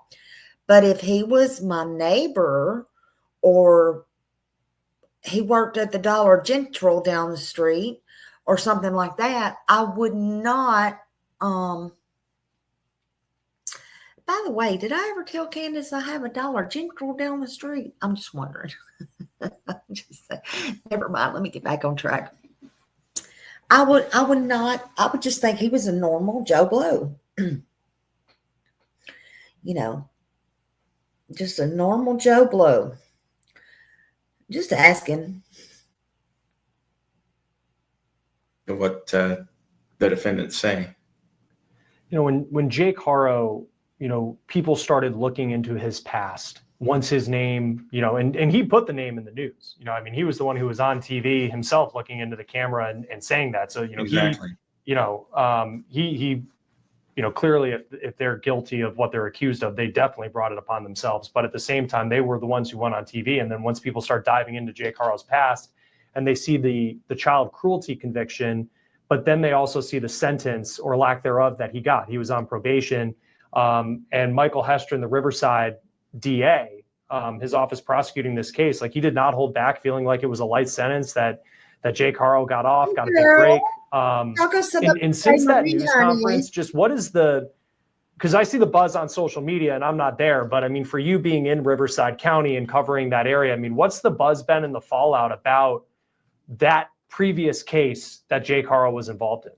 Yeah, well, I'm planning to write a story about the judge's decision. I plan to reach out to various experts in the field, if you will, criminal defense, judging, that kind of thing, just to try to take their temperature of what's reasonable and what's not. And someone I spoke to, it was an off the record conversation just to take his temperature. But, he said that it might seem light, but then there might be some mitigating circumstances.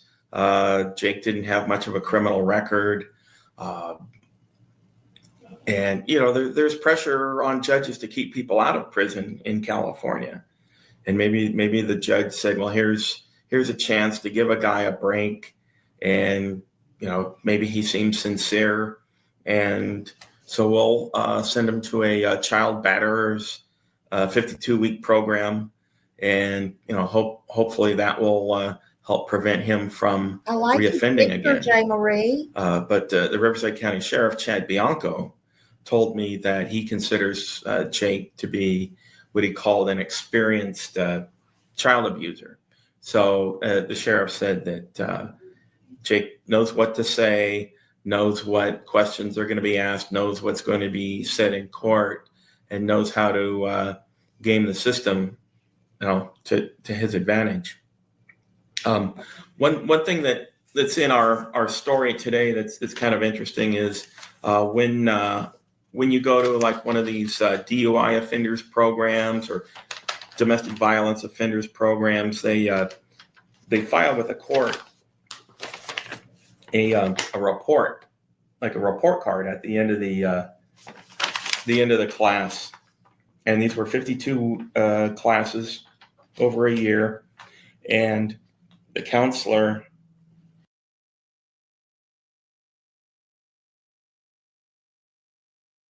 Okay, so he did go. So Don, if Don is still listening, he did go to 52 classes over a year. So that is true. He did go to those classes. They're fixing to tell about that, but yes. Okay, so he did go. He did have. Let's see what his report card says, if they're going to tell that. I don't know. I don't know if that man has them, but let's hear. You check a box from 1 to 10. How likely is it that the person will reoffend? 10 being the highest, Yeah. and 1 being the lowest, 1 being the least likely. And that's what RebeccaHaro got. Least likely to reoffend. And this is, again, the counseling he received after the 2023 conviction. And just real briefly, it says, Mr. RebeccaHaro continues to attend his assigned parenting class. He participated a great deal in the class. He showed a lot of insight into his behavior, and we think that he's benefited from these classes. So,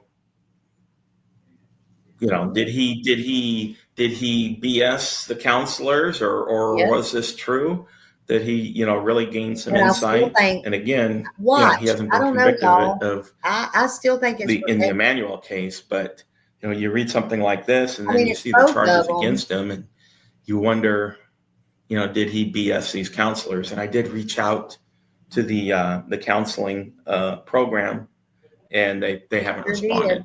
He faked his way through it. Because I also think too is, like, in some ways, and this was still alleged at the time, but he had a probation violation that he was still due in court for. I think in September at the time that he was when he was arrested for, like, that case was already, like, he had not reoffend in terms of what he was guilty of, but he did violate, or was accused of violating, that probation, wasn't he? Right. That's a felon or an addict in possession of a firearm. And so that case, and there's one other case that have been consolidated in the murder case.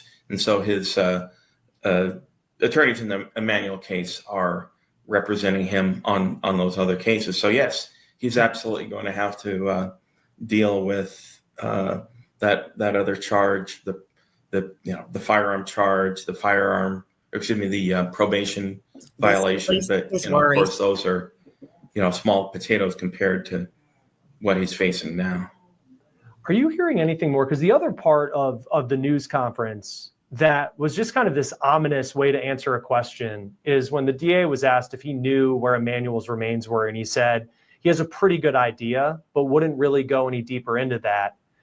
It doesn't seem like that there's this very public-looking search again. As if, when he would reoffend if they knew where he was and he was out in a field, or they thought he was put somewhere, that you might expect to see if they knew where it was. Is there anything more we're learning about what the DA meant by that? No, we're not. I did talk to the San Bernardino County Sheriff's Department, and I asked about active searches.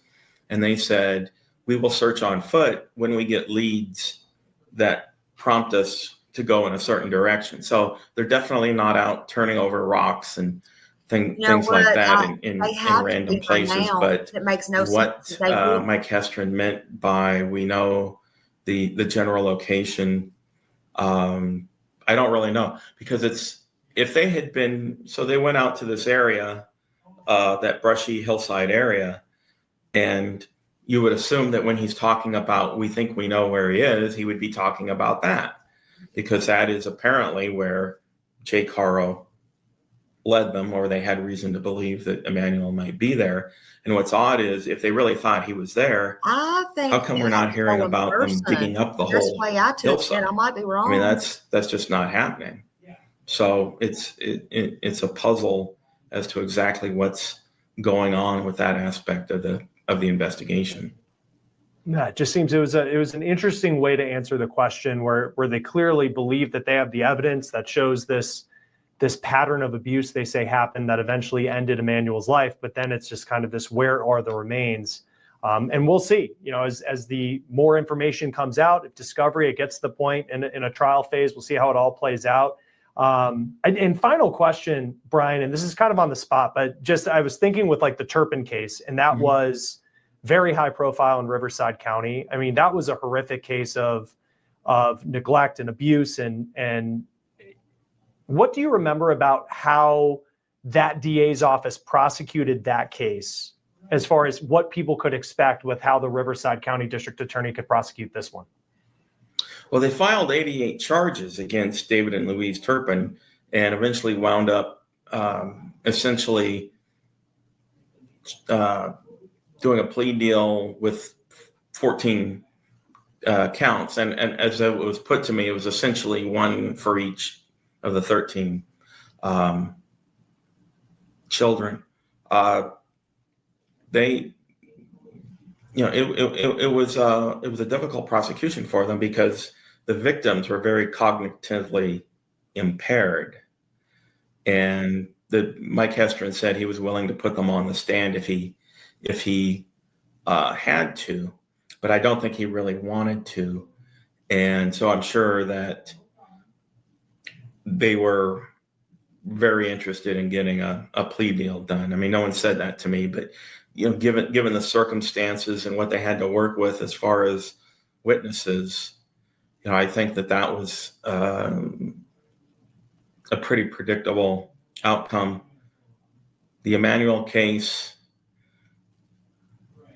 it's very different. I think a lot because of the pressure from the public, and Mike Hestron is a politician. He gets voted on every 4 or 6 years. He's already said there will be no plea deals. So, and this is going to be different because we don't know who are the witnesses. What do they have? Who can they put on the stand? Exactly.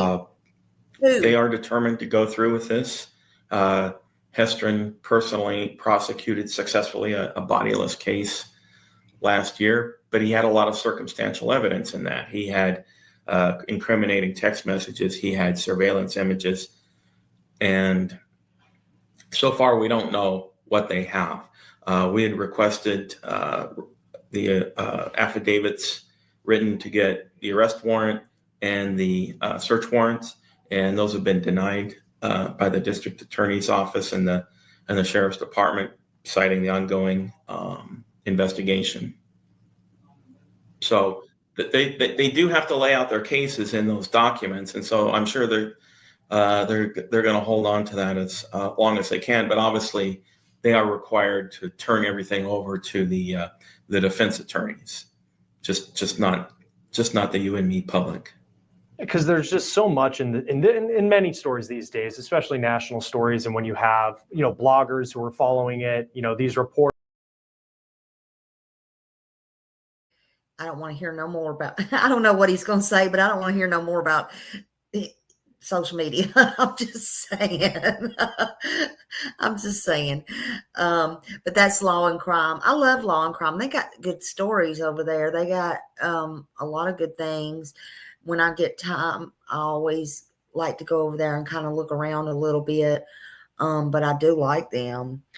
But Jake, yeah, if Jake said anything to that undercover operation, and I do believe that happened. But I don't know that it did, but I do believe it. And if he said anything at all, Jay Marie's right. That's why they would be looking in a landfill right now. And they should be, actually. They literally should be. They should have done been.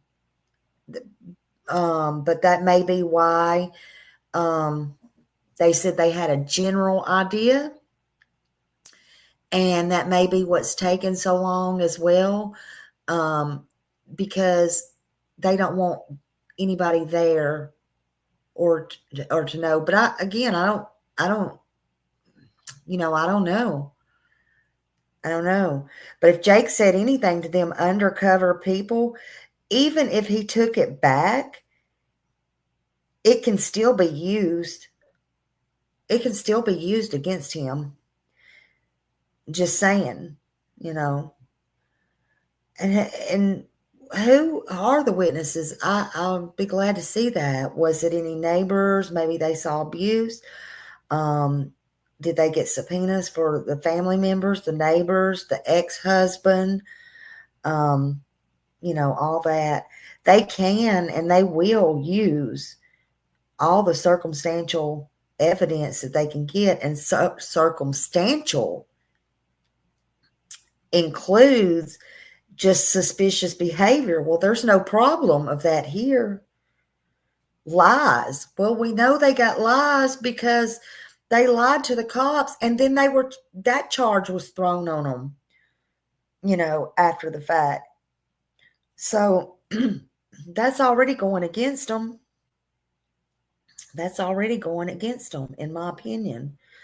Again, it seems so weird to even count Jake in because we know, I think he's going down, period.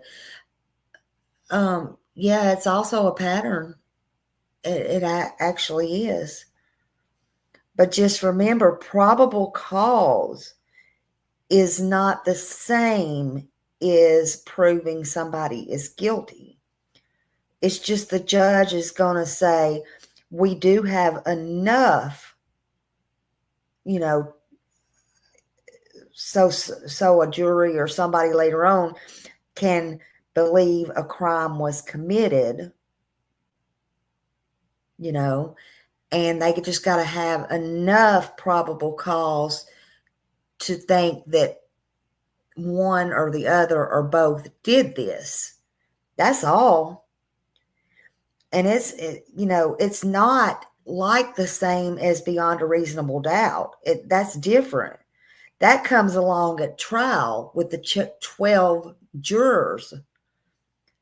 They're the ones that they have to plant the doubt in, reasonable doubt. But all they're going to need to do really is plant doubt in one of those. Just one. And that's going to screw up the whole jury pool. Period. I mean, the truth is the law don't require a body. You just heard this man say on here that this DA just did a case without a body and he won it. So evidently he knows what he's doing. Hey, Daily Tab, hello. I was just thinking about you. Not right this minute, but I was thinking about you several hours ago earlier. I hope you're doing well. 6 more months. Oh.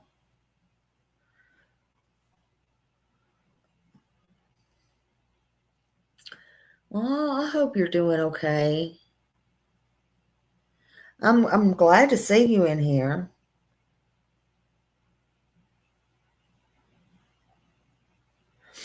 So far, the word has been that they have all of that. Again, I hope they do, because all they need so far is, that's what they need. They need the circumstantial evidence, and then they need to just put it in the pot, stir it all up, and then we're cooking, right? Then we're cooking. And then somebody's going to sit down and eat them people up, honey. I'm just saying. So when you hear no body, no confession, don't think that means no case, because that's not right. I think a lot of people around the country need to realize that. You know, I know they're hard cases to do. I know they're hard cases to prove. But they got what they need here. I can tell you they pretty much must have. And if they don't, again, they're going to look stupid. If they don't, they better hope they have what they are saying they have. You know. So again, I mean, we went through all that. There's not really any sense in going through the ex parte. That's overdone with. I'm just trying to think. You know, this case is just far from over. It's just now starting. We're just waiting to see what the next steps are going to be. You know, no body, no confession. It don't matter. There's still a child out there, Emmanuel, and his voice still wants justice. It still cries for justice. You know, sometimes I wonder, hey, D-Lucky, sometimes I wonder if, you know, sometimes I see those pictures. You can't tell much by the pictures. I wonder, though, from what I saw, it breaks my heart. I mean, he was hurt. He was abused. Was he even able to cry? I don't know. I think so many crazy things. It just makes me so sad. In that one picture, I just don't like that picture at all. He almost looks dead in that picture. I wonder when that picture was took. I mean, I know he's not, but I just wonder when that picture was took. Yeah, the digital, they're going to have plenty of digital data and the DNA. Definitely. Those two things are definitely going to have.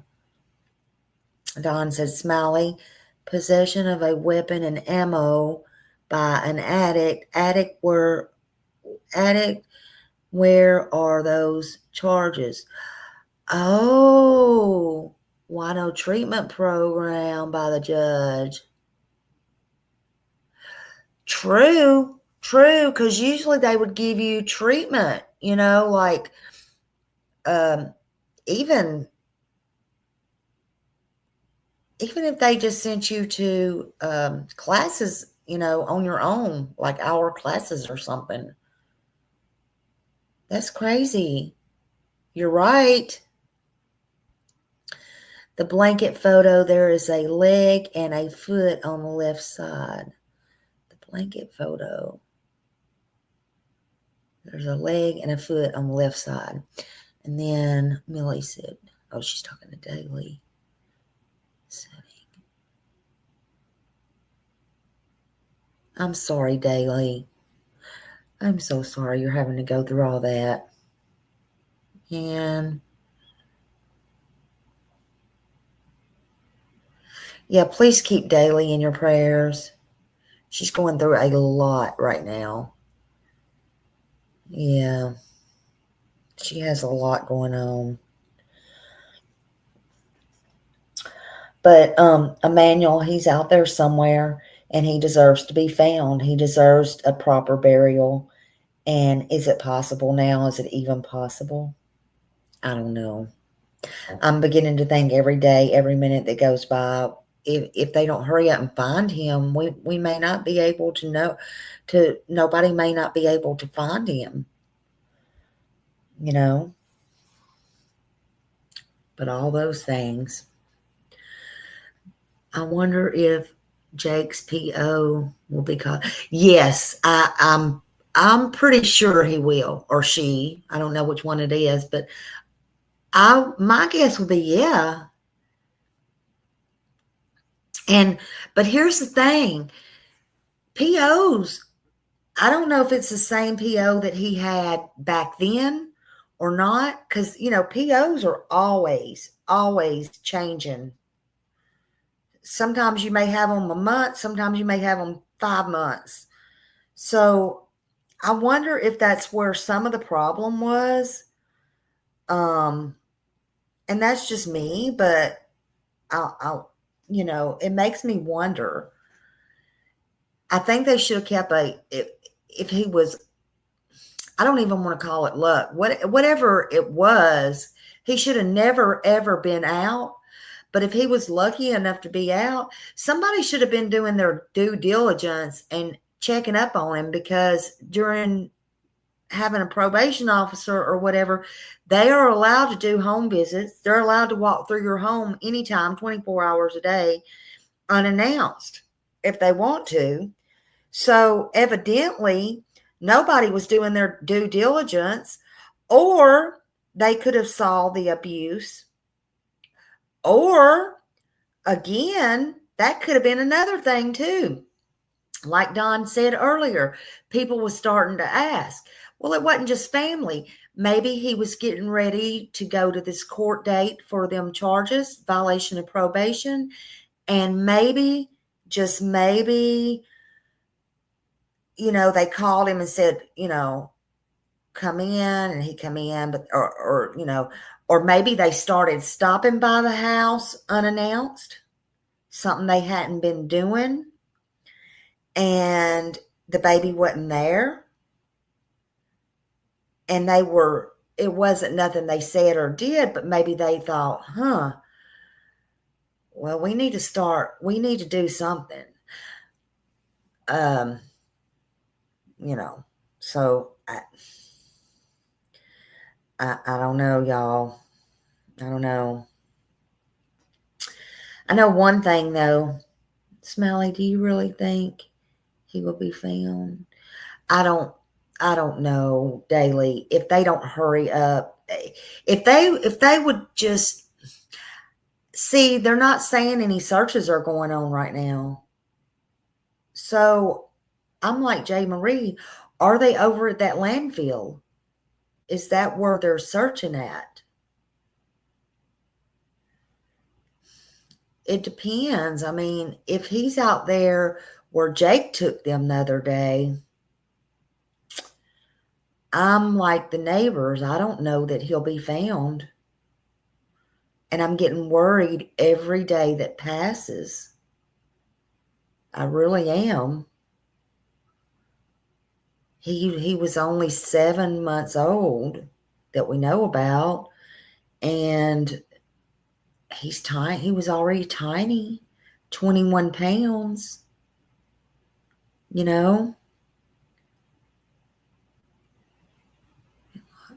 Yeah, if he would have been, yeah, exactly, Mohawk, exactly. If he would have been locked up, he wouldn't even been conceived. Exactly. Yeah, I don't know about the 2-year-old, but I know this. I know one thing. Rebecca knew, and that's what pisses me off about her. Hey, Grace. Let's see. If the baby wasn't registered, they wouldn't know he was there. Yeah, if he wasn't, what do you mean wasn't registered? If he wasn't registered, where?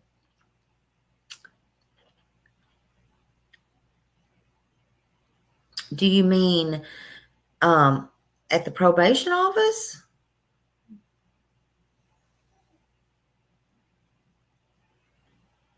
Well, when you go in, at birth,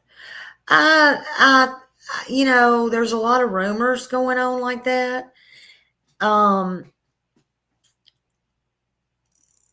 Yeah, so there's a lot of rumors going on that he didn't have a birth certificate. But how do we know that? We don't, how do we know he didn't have a birth certificate? How do we know that?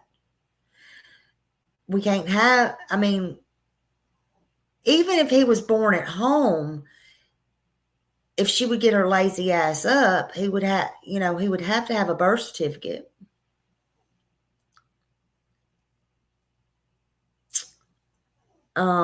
Eventually.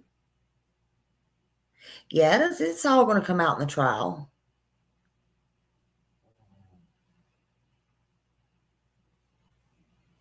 But again, that might be correct. If she had him at home, didn't register him, that might be why they just threw him in the garbage. That may be why her ex-husband didn't know about him. That may be why he didn't have his shots. Because I think there still is a little bit of truth to that.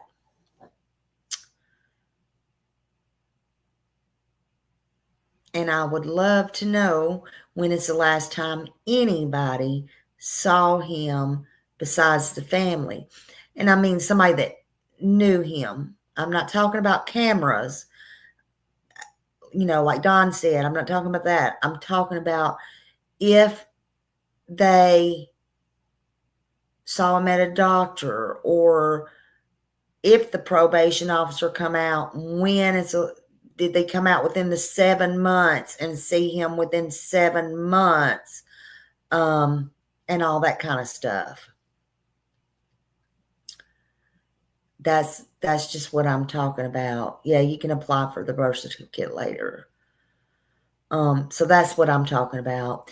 Don said if they violated his probation, Emmanuel would have not been harmed. That's right. Exactly.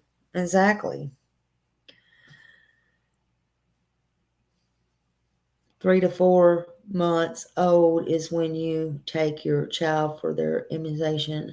Yeah, I posted all that, and I looked up California's too, so I think that's the one according to them that I went through, which are probably all the same everywhere, to be honest.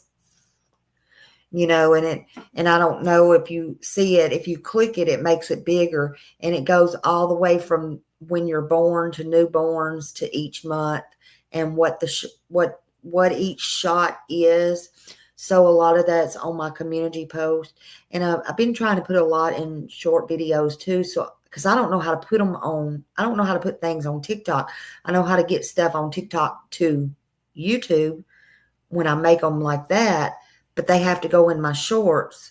So either look in my shorts or look on my community tab, because I'm all the time sharing or putting stuff or doing stuff like that for these kids or whatever.